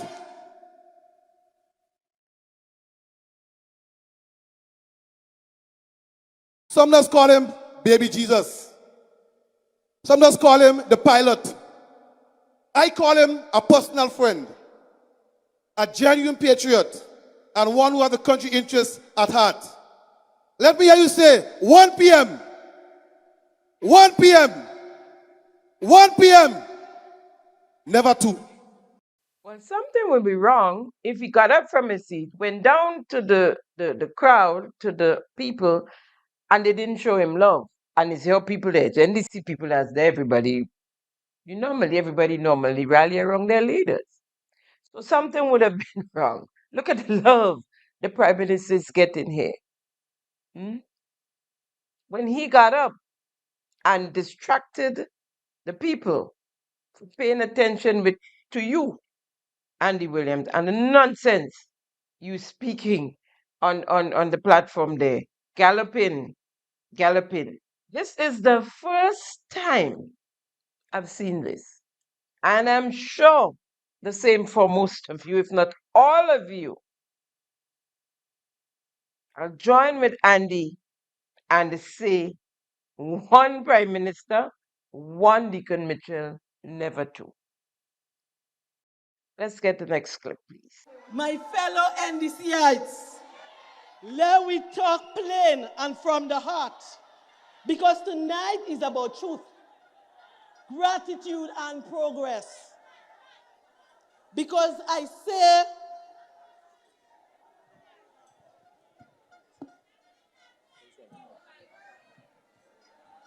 before I say anything, I want to express something deeply to you and to the entire team. Thank you for accepting me, for welcoming me, and for giving me and for giving me a home And I'm proud to be an NDCite. And only death will remove me. I know some of you started to get fidgety when you hear the orange coming. And you say you frightened that Delma might go with the orange. Nothing so. According to Talpuri, no matter what. Many of you know my journey. I served in another place. I worked hard. I gave my best. And I always fought for people. But I reached to a point where I could no longer speak freely, where sharing an honest opinion made me an enemy and sidelined, where ideas were blocked instead of welcome, a space where people inside were encouraged to attack me, a space.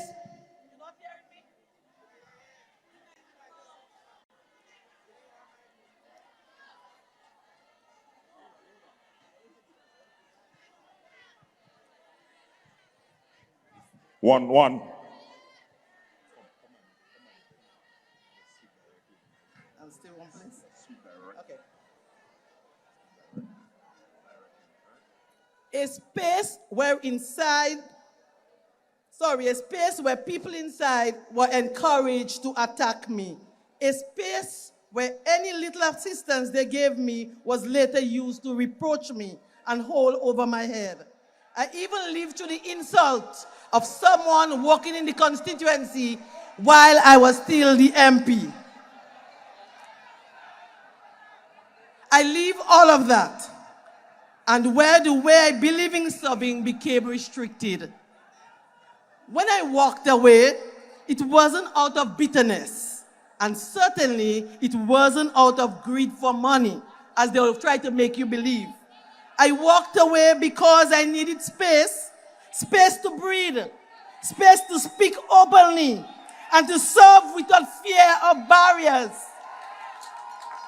Brothers and sisters, I never expected a ministry, nor did I ever ask for one.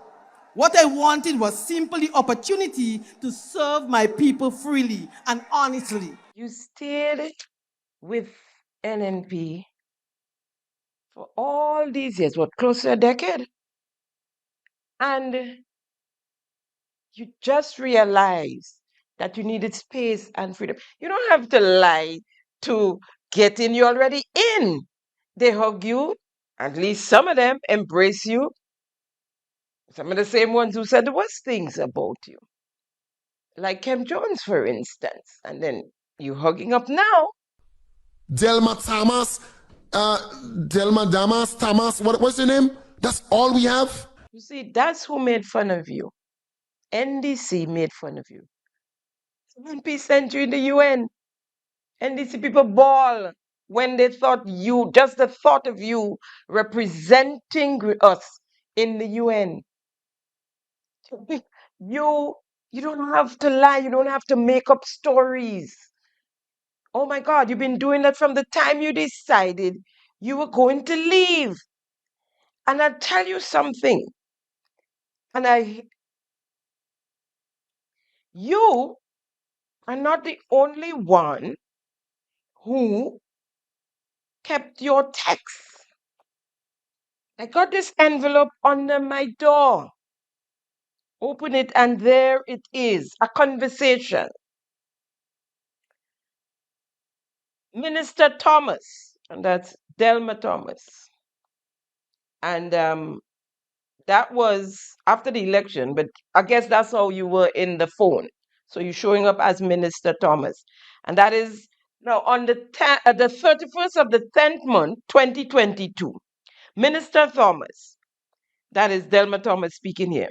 There is a recommendation from Parliament, and the members agreed that it is necessary to accept it, and there may not be need for the meeting before the initial meeting. Minister Delma Thomas again on the same day, the 31st. As opposition MP, the recommendation is 4,100. And Emmeline, Kate, Clarice, and I believe we should accept. Then Minister Thomas continued, we'll call you later. Minister Thomas, visiting someone in the hospital now. On the same day, the 31st of the 10th month, 2022, Keith Mitchell, Delmer, we were not elected in Parliament to serve ourselves, but to satisfy the wishes of those who voted for us. This is a moral issue if you do not understand it. Minister Thomas, what is a moral issue? Minister Thomas, accepting an increase recommended by the Parliament? Minister Thomas, then add expected and add that's how it is, I am. Then add am expected to continue to work for $1,200 per month. I am prepared to give it up. This is the reason you left, because you were not prepared. Nobody can blame you. Go on a platform and lie and say it's because of how you were treated. You were the blue-eyed girl and you knew it. You brought news on all the others. You were the one he listened to. You was the one who gave everything. And I could name them. I got the information. The things he did for you, your husband, and your family. So don't lie. This is what I can't take, the deception and the lies. You stand up there lying to say you were maltreated, you didn't have a voice. You had the biggest mouth. You had the biggest mouth. And I'll read it again. Then I am expected to continue to work for $1,200 per month. I am prepared to give it up. And that was on the 31st of the 10th month, 2022. That's why you left. It was about the money. Just come and give your speech. Talk about the Ministry of Sports, Youth and Sports that you're involved in and the mess you're making of it. Right? Talk about that. Go back and sit down. Since you left, you've been saying the same things, most of which are lies. Stop the lying. It was about the money, and you're doing well now. You have bus, car, truck, van, pickup. It was about the money. It's always about the money for some of you people. Always about the money. You know? And that is why it's so sad. And that is why we continue to go down the slippery slope.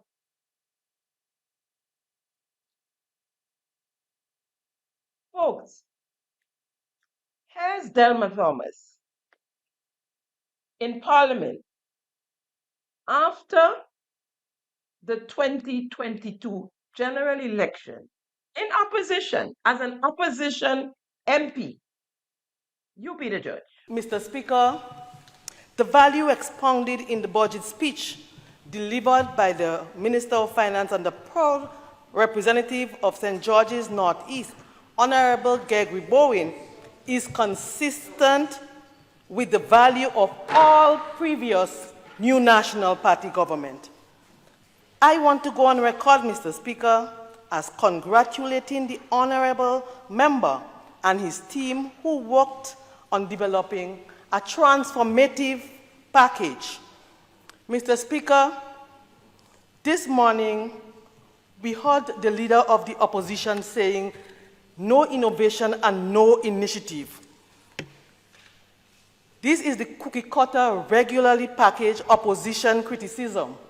It appears, Mr. Speaker, that the leader of the opposition now joined the elite and so would always be vexed when ordinary people get assistance from this government. Mr. Speaker, the package that has been unveiled here indicated a government that is connected to the people, a government that cares for the people, a government that listens to the people, and a government that understands a people's reality. It further expands on the bridge that has been under construction to the future. It is a budget that reconfirms the people's faith, because our people know our track record. We have always delivered, Mr. Speaker. Indeed, we shall keep moving, because as we emerge from the devastation of the pandemic, we know that we cannot afford to sit down. Mr. Speaker, this march to people's empowerment is a continuous one, which cannot be interrupted by any false detour of untested areas. Mr. Speaker, some of the few naysayers say this is an election budget. An election budget, you say? But wasn't that the same thing you said last year and maybe the year before? Well, if an election budget means dealing with cost of living, looking out for real people, well, every year we have had an election budget, because every year we have continued to deliver for ordinary people. Mr. Speaker, this government, the new National Party government, which I'm proud to be a part of, has a proven track record of balancing budgets, of not just balancing budgets, but also balancing people's life. This budget seeks to invest in our people for growth and development, which is a fundamental premise that guides the action of the two very important ministries where I have responsibility: the Ministry of Social Development, Housing and Community Empowerment, and the Ministry of Health, where I have special responsibility for hospital and community health services. As we soldier on this premise, I am proud, Mr. Speaker, and humbled to lead in this rewarding task of leaving no one behind. It has been a challenging period, Mr. Speaker, with the COVID pandemic. It has been a difficult time as we saw our very true wave of the COVID virus. But we are committed as a people, as the staff within the two ministries, to continue working to do what it takes of us, Mr. Speaker, to develop our people. Mr. Speaker, I'm pleased that over $40 million have been allocated to preserving and expanding social safeguards.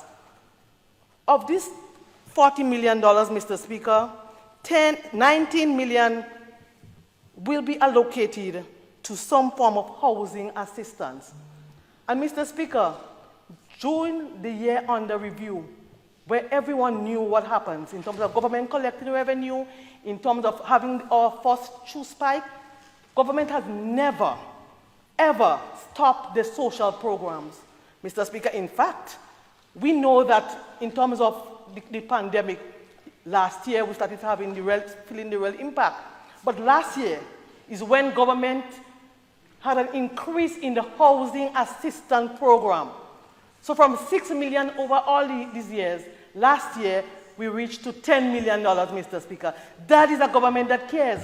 It's a government that cares about the development of our people, understanding and appreciating that everyone around us needs housing assistance, or most people around us within our rural areas, they need assistance. And so the COVID pandemic would have shown us that there are homes where we need to expand, we need to add a room because of some situations, social situations. There were areas where we had fires and we had to rebuild. And we all know very well that there was an increase in material costs. And so in order to sustain providing assistance, we had to move. But we moved at a time, Mr. Speaker, when we were collecting less revenue. It is also important to note that during this year, we had 5 million for bathroom and toilet. But it's also important to note, Mr. Speaker, that this new bathroom and toilet program, a very first program for the people of Grenada, CARICOM, and Martinique, we always hear about Sir Eric Gary and the development he has done. But we have never heard of bathroom and toilet in his time. A caring new National Party government, Mr. Speaker, during a COVID pandemic, when we collected less revenue, introduced a bathroom and toilet to lift our people out of poverty. So our people not stupid, Mr. Speaker. We can bring anyone and say, we bring in youth. Well, we have youth here too. Are you looking? When I got involved in politics, I was 32. That's true youth, not 44. 44 is no youth because I'm within that age range and I'm no longer a youth. But we have our sister Materian Stott who's missing here. She's considered a youth. That's why she's missing here. And I want to congratulate her on her newborn baby. Mr. Speaker, she's a youth. That's why she can give birth. When you're over 40, you're not looking to make children anymore. There's no youth there, Mr. Speaker. The youth is around here. Kate Skeeter-Lewis is a youth. And many of our members here, Mr. Speaker, we started as youth. Emmeline Pierre, and we have other members who can call. The very opposition leader that is talking about youth. He entered this parliament as a youth under the new National Party government, Mr. Speaker, and this needs to be known. So we don't get tired up, Mr. Speaker, and our people are not getting tired up about this youthful thing. Because they know that the only government that really cares about them is the new National Party government. We need to look back as we talk about housing. During that time, how many people can say that we receive housing assistance under NDC government? NDC government see housing and improving the life of people, ordinary people as greedy and needy and greedy. That's what they call them. But the only true government, Mr. Speaker, the only true party that truly cares about our people is the new National Party. And our people, they do not forget. So let's not take them for fool and say there's a wave. There's no wave. Is that the same Delma Thomas that was mistreated, couldn't speak, couldn't breathe, needed space to breathe, run out today, go over to NDC because she was mistreated? Is that the same Delma Thomas that just spoke there? Come on, guys. I mean, that is blatant deception. Blatant deception. And we can't afford to continue to vote people like that into our cabinet. It's all about them. It's all about what they can get. And it's just plain to see. It's just plain to see. But let's move on. Let's move on. First, let me play this clip of Prime Minister Deacon Mitchell on DM the PM and why it was taking them so long with the clinic in Petit Martinique.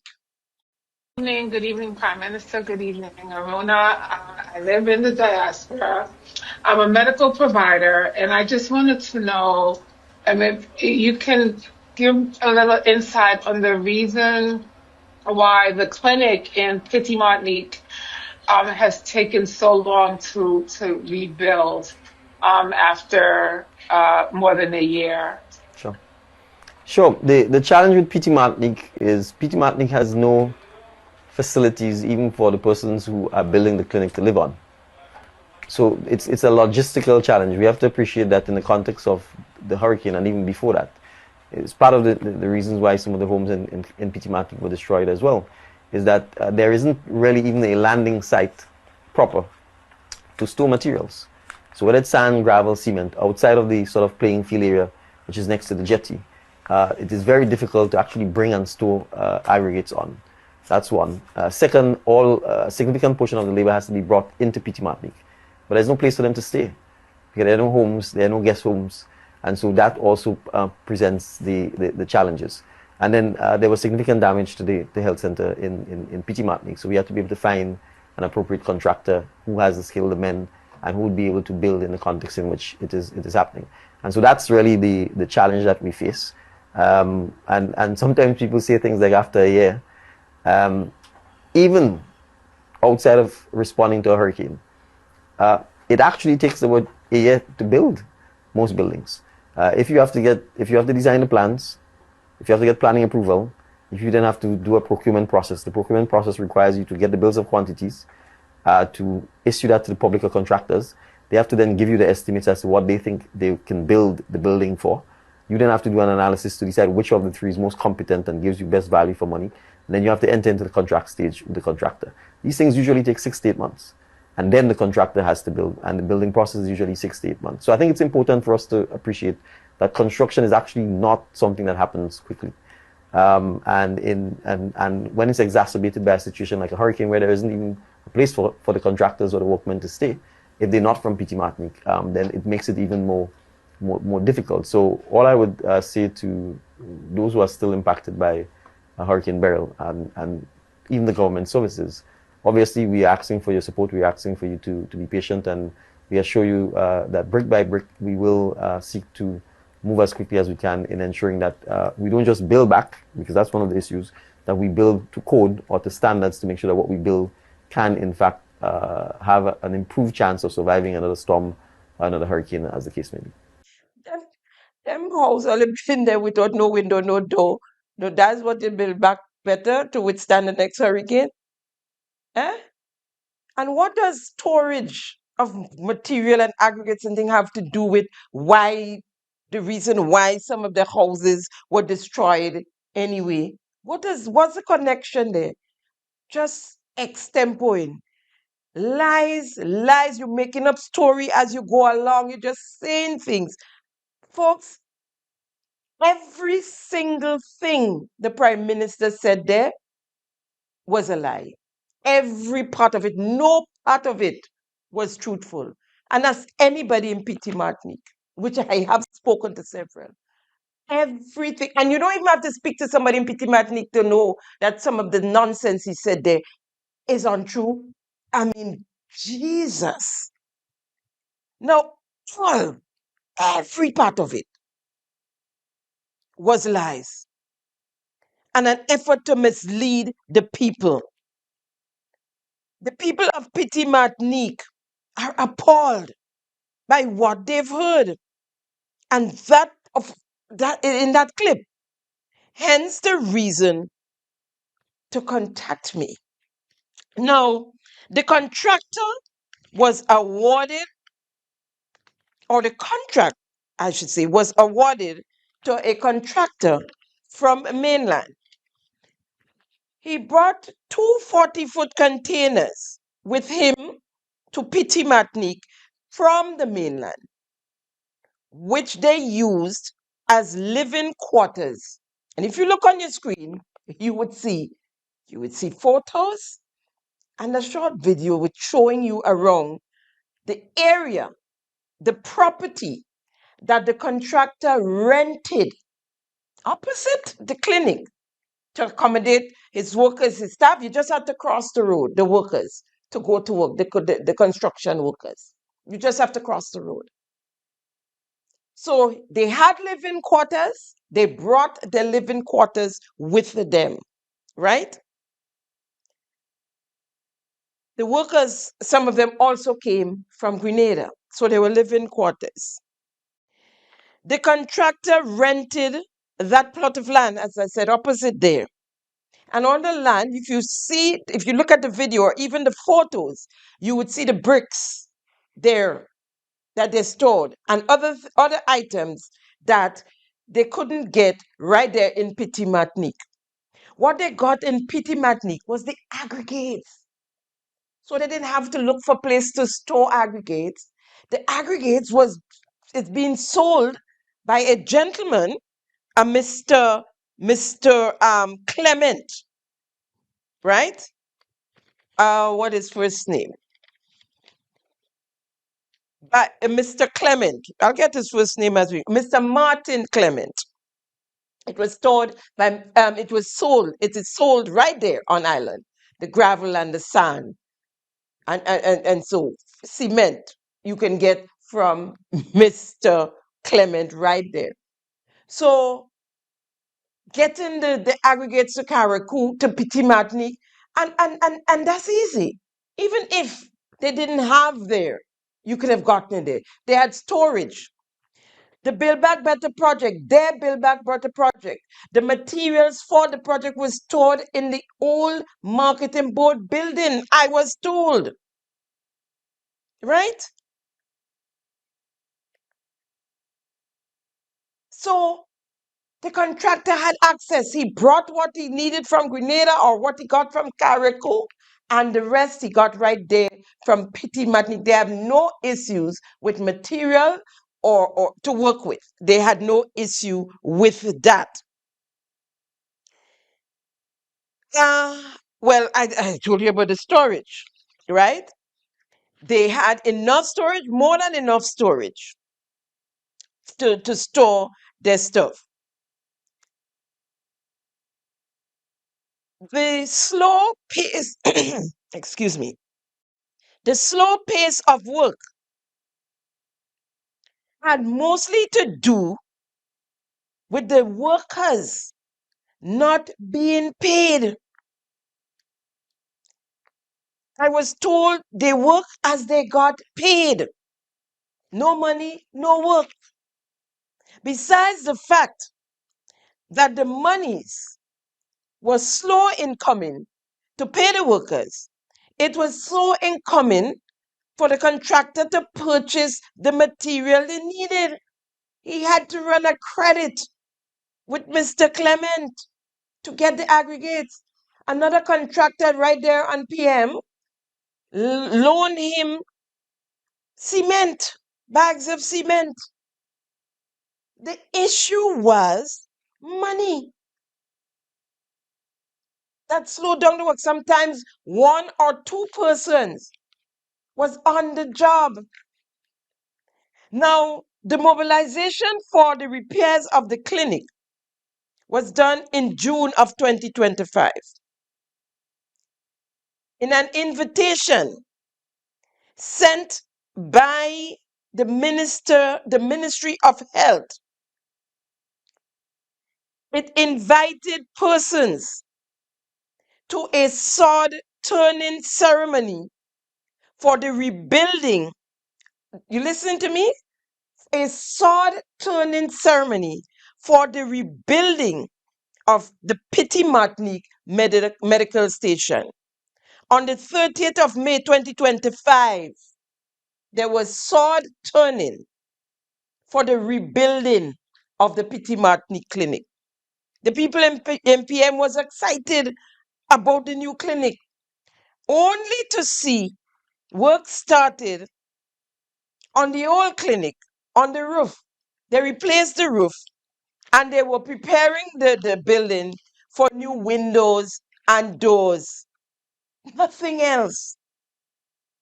Nothing else. Minor renovations other than that, and then the replacement of the roof and the windows and the doors. I was told even the steps leading up to the building needed redoing. And that was not even done or is not in the contract. And it is badly needed of renovating. That is untouched. Why would they turn sword to replace a roof, windows, and doors? No, they're turning sword. Look at the Minister of Health is there with Tevin Andrew and somebody, a nurse or somebody standing there with their spades, all decorated.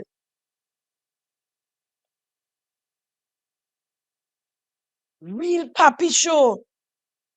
And the Minister for Health, you left Grenada to go to Pity Martinique to turn sword for the replacement of a roof and telling the people for a new clinic.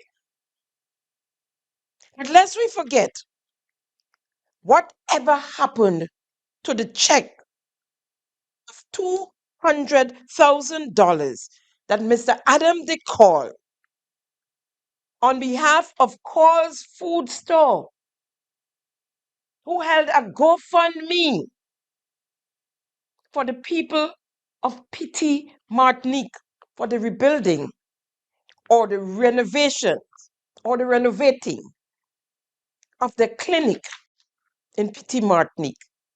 Lest we forget, here's Mr. DeCall. Good morning, everybody. Good morning, Prime Minister, both Deacon Mitchell, distinguished guests, and all present today. I'm Adam DeCall, manager of Call's Food Stores, and I'm here to donate the funds for the rebuilding efforts of Carriacou and Pity Martinique. The story behind this fund is one of transformation of helplessness into hope. It originated from my own feelings of helplessness when Hurricane Beryl approached the island. I happened to be away on holiday I know many other persons who weren't on the island would have felt the same helplessness, unable to physically help prior, during, and after the hurricane. In a moment of feeling helpless while I was away after the hurricane, a thought came to me to collect funds, build a fund, do what you can. I followed this thought and started a GoFundMe page trying to raise $35,000, which at the time I thought was ludicrous. How would we ever earn that much funds? But however, due to the generosity of people donating and sharing, we have now raised $200,000 plus, reflected in the check, which I'll hand over shortly. This fund was always intended for rebuilding efforts. After visiting our sister islands, I pledged these funds for the rebuilding of the health clinic and the school in Martinique. There can be nothing more important than the health and education of the people, and rebuilding these facilities will have a significant impact on the island. I am fully committed to ensuring these structures are rebuilt better and stronger, so they may even serve as shelters in future hurricanes. The clinic, as residents have shared, has lost its roof a few times, and I want to ensure that this time is the last time. I want to say the Minister of Health, Mr. Telesford, contacted me this morning saying the same exact things to me, and that his goal is to see that the building is built back stronger, better, and greener. Would you believe, Mr. DeCep, that almost 4 years later, they're still struggling to build back the clinic in Martinique? Would you believe that? Now, here's the Minister of Finance as he accepted the check in thanking Mr. DeCep. On behalf of the government of Grenada, I am pleased to accept this check of 200,000 plus from DeCep Foodstuff Limited, a company in Grenada that has gone out and raised funds to build facilities on Carriacou, especially the medical station in Carriacou. And I think that is a very good gesture. I'll also encourage other companies to come on board to make sure that we can build back Grenada, Carriacou, and Martinique in a stronger and better way. Thank you, everyone. Well, I don't know where Mr. Cornwall was. He get up and he said he want to thank DeCep's Foodstuff Limited. The young man said, Calls Food Store, Calls Food Stores. DeCep's Foodstuff Limited. The man said the clinic in Martinique. The minister said the clinic in Carriacou. Eh? And so you can tell a simple thing like that. Prime Minister DeCep, ma'am, Prime Minister DeCep the truth. Prime Minister Deacon Mitchell sitting at the head table. They're there a few minutes. You can collect your thoughts and say the right things. You're right there when the young man just finished speaking. Eh? All over the place. Folks, more deception and lies. The Prime Minister goes on DM the PM and ex-tempo, full-time, is there. He's just making up stories as people ask the question. The DM the PM, you're calling. 90% of the things he said, they just make it up as wrong things, wrong answer, just making up stories. Lest we forget, just a few months ago, this clip. Good evening. Good evening. Good evening to the Honorable Prime Minister. I have a question, but if someone already asked it, sorry about that. I just tuned in. Okay, go ahead. I would like to know the present condition of the Prime Minister residence in Patusi. Could you give us an update on that building and what is taking place there, and how soon you will be renovating or going there in the future? I'd just like to know. Thank you. Right, so thank you, caller, for the question. The building is carded for renovation. We are hoping that the renovation can commence this year. The team from the Ministry of Infrastructure has been working on improvements to the architectural design and to general renovation. As you may be aware, when we assumed office, the building was not livable. It appears as if it had not been lived in for quite a while, outside of the what I would call outer buildings that the security detail was using. The main building itself was not functional, and so it requires some significant work to make it functional, not just for whoever will hold the office of Prime Minister, but all of the support staff that will come with it, the security detail, housekeepers, etc. We are hoping to, the renovation is, at least from the architectural design, it's mostly internal changes and some additional amenities. We are hoping that the residence can be used as an official meeting place. Because as it stands now, for example, if you have large visiting foreign delegations, based on the current construct of the ministerial complex, there's literally no place to house them, or host them, sorry, outside of the cabinet room, which to some extent is also a bit cumbersome because you have one significant large table in there with all the chairs around. So we are hoping that we can actually have dedicated space where if you are visiting foreign nationals, other heads of state, you can host the meetings there, both in terms of the ceremonial aspect, the working aspect, and if necessary that, you know, a prime minister also visiting from another country needs a room to sleep over in the night, that we can afford some basic amenities of statehood for visiting colleagues. So hopefully the work will commence, and we expect that once it commences, within 12 months, it should be complete. All made up stories. All made up stories. That project that he said was construction was to begin in 2025 was nowhere in the 2025 budget. No estimates, nothing for allocated to that project. The the people in the Ministry of Infrastructure, getting ready, doing designs, working on designs. You build a new building, right? Nothing in the 2026 budget presentation towards that project either. That was more extempore, just saying things, deceiving the people.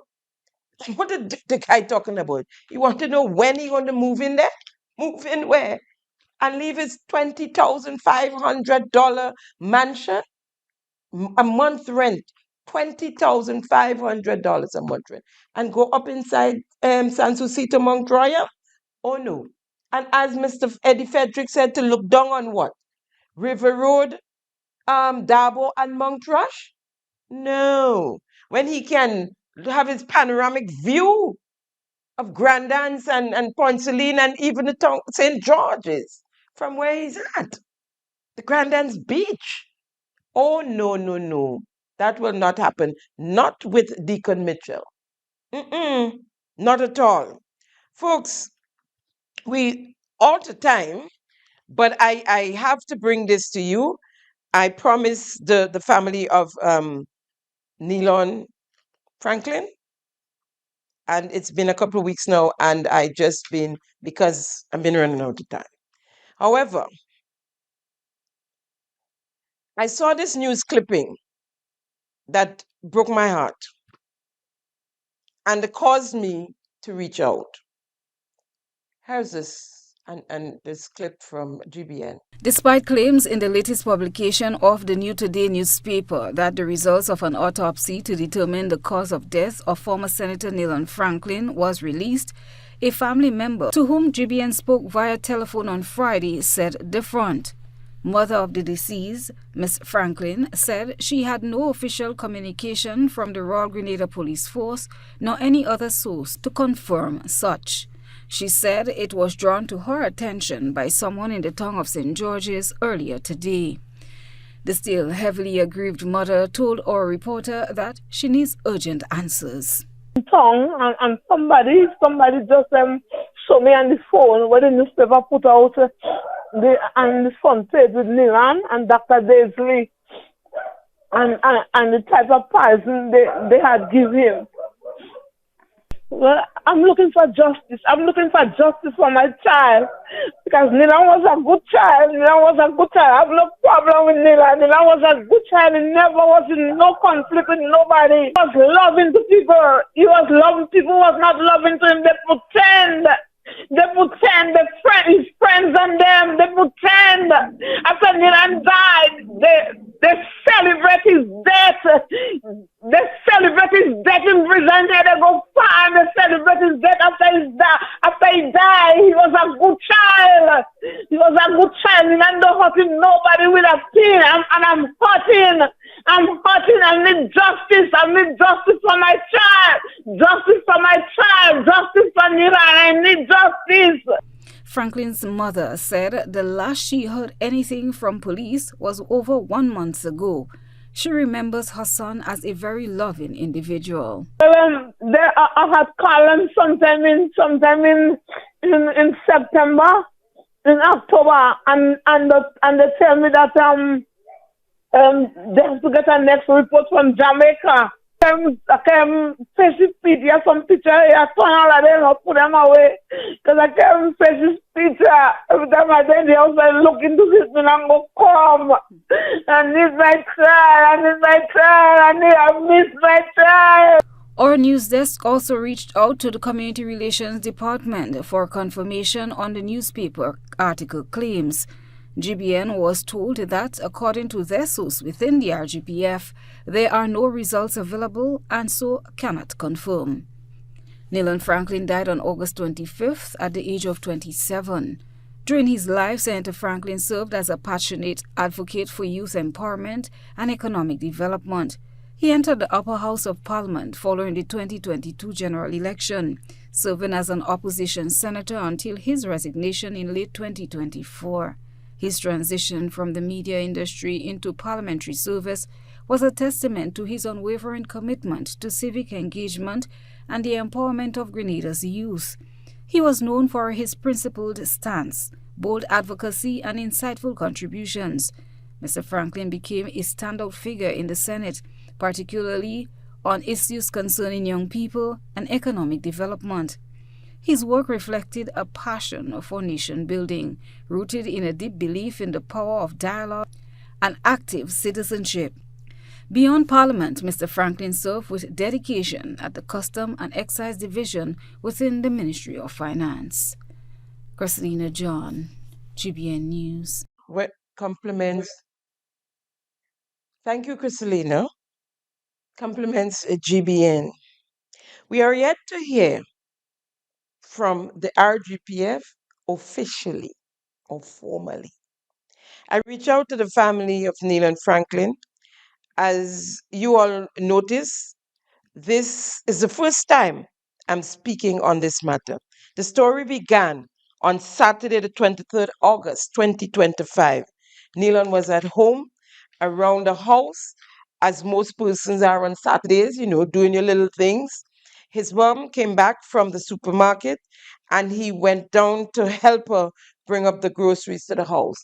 Where they live, they have quite a few flight of steps to get up to their home. Sometime around 5 or after 5, he went to a birthday party held in the neighborhood shop, within walking distance from his home, as we would say, 2 steps away. His mom went to bed and during the evening woke up with a stuffy nose. In fact, stuffy enough to wake her up. It was around 9 p.m. She called Nilan asking him if the shop was open for sale and that she needed an inhaler, but the shop was closed. And so she went back to bed. Nilan stayed with his friends partying. Around 4 a.m. morning, between 5 to 5:30, she was awakened by wrenching sounds of Nilan vomiting. She listened as it stopped. It is now Sunday morning, the 24th of August. His mom got up, went to the kitchen, and started to cook early because she wanted to go to church and had invited Nilan to come along with her that day, which he does sometimes, and he had agreed and accepted to accompany her to church. Nilan was up as well and came to the kitchen to get a bottle of water to drink. He took the bottle of water and then collapsed on the floor right there in the kitchen in front of his mother. He was out of it a little bit for a split second, but came through almost immediately. When she asked him what happened, he didn't speak. He gesticulated to say, "I don't know." Sweating profusely and shaking, trembling. He was able to speak a little bit later and said to his mom, inside of him was hurting. His mom called the neighbors for help to take him down the steps to the vehicle, to take him to the hospital, to the emergency. At the emergency, they said, after they did all the tests and inspections and so, they did blood tests, and they said they didn't like what they saw in the blood. So they kept him, they would have to keep him for observation. His mother went home to get him clothes and toiletries, the stuff he would need to stay at the hospital. And she returned to the hospital. By that time, it was around 5 p.m. on Sunday afternoon, Sunday the 24th of August, 2025. When she got there, his sister, who remained with him at the hospital whilst she went to get his stuff, she was trying to get him to the bathroom. But Nilon couldn't help himself. And he was behaving like he had lost his sight and was disoriented, really. So he said to his mom and his sister, well, he said it there, he said, I don't even know who they. My whole body hurting. He started to have seizures. As they said, he was beaten up on the bed. They called the doctor, and when the doctor realized what was happening, they were organizing to take him to ICU, but he never made it. He never made it to ICU. Nilon passed away right there, right then. Now I have information that there was a female who showed up at the hospital. The Prime Minister and other members of the cabinet also showed up. The Controller of Customs was also there. Nilon, as you might have heard from the clip, the GBN clip, worked as a custom officer. Now, after Nilon passed, his mom, his sisters, his cousins, and other friends and so who were there at the hospital, everybody weeping, everybody can't understand what just happened, uncontrollably. No one was checking on phone or anything like that. After his mom and his sister, his cousin left and went home, they forgot about the phone. When the mother was leaving to go home, she said to me, she handed him his telephone. She said, hold on to your phone, I'll be back. He put the phone down on the bed next to him. I was told by the family, the female individual had his phone, took up the phone and had his phone, and somehow was able to use the phone. I guess she was good a friend enough that she knew maybe his code, his PIN number, and was able to change his profile and made posts from the phone, answered to calls coming in. His sisters, both sisters, told me they called the number and she answered. One, the sister in the UK, she didn't know and was very hostile. Why are you calling this number? Why are you calling Neelan's phone? The sister said who she was and she apologized. She didn't know that sister, just the one here in Grenada.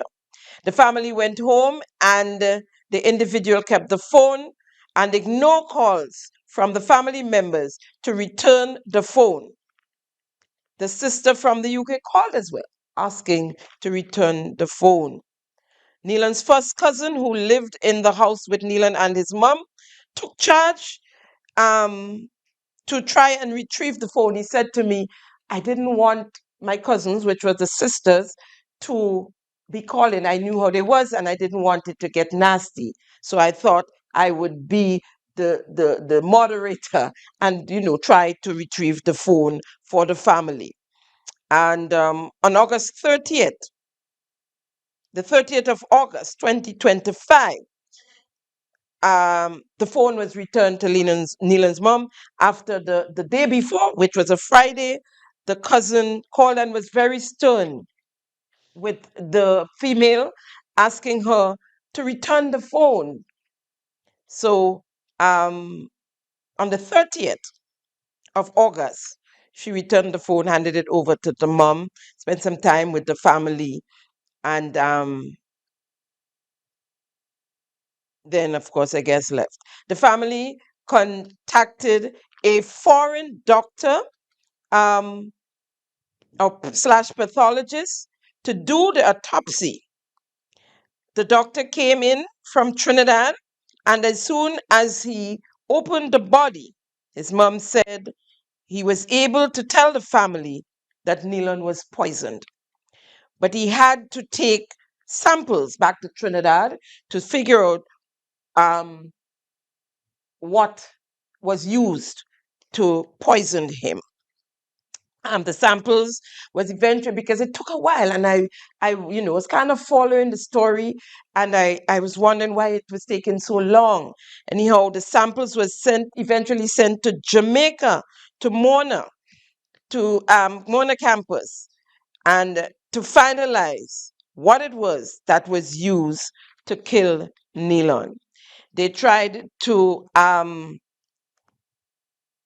here in Grenada, there were those who tried to hustle up the funeral, especially since it was being organized through the government of Grenada.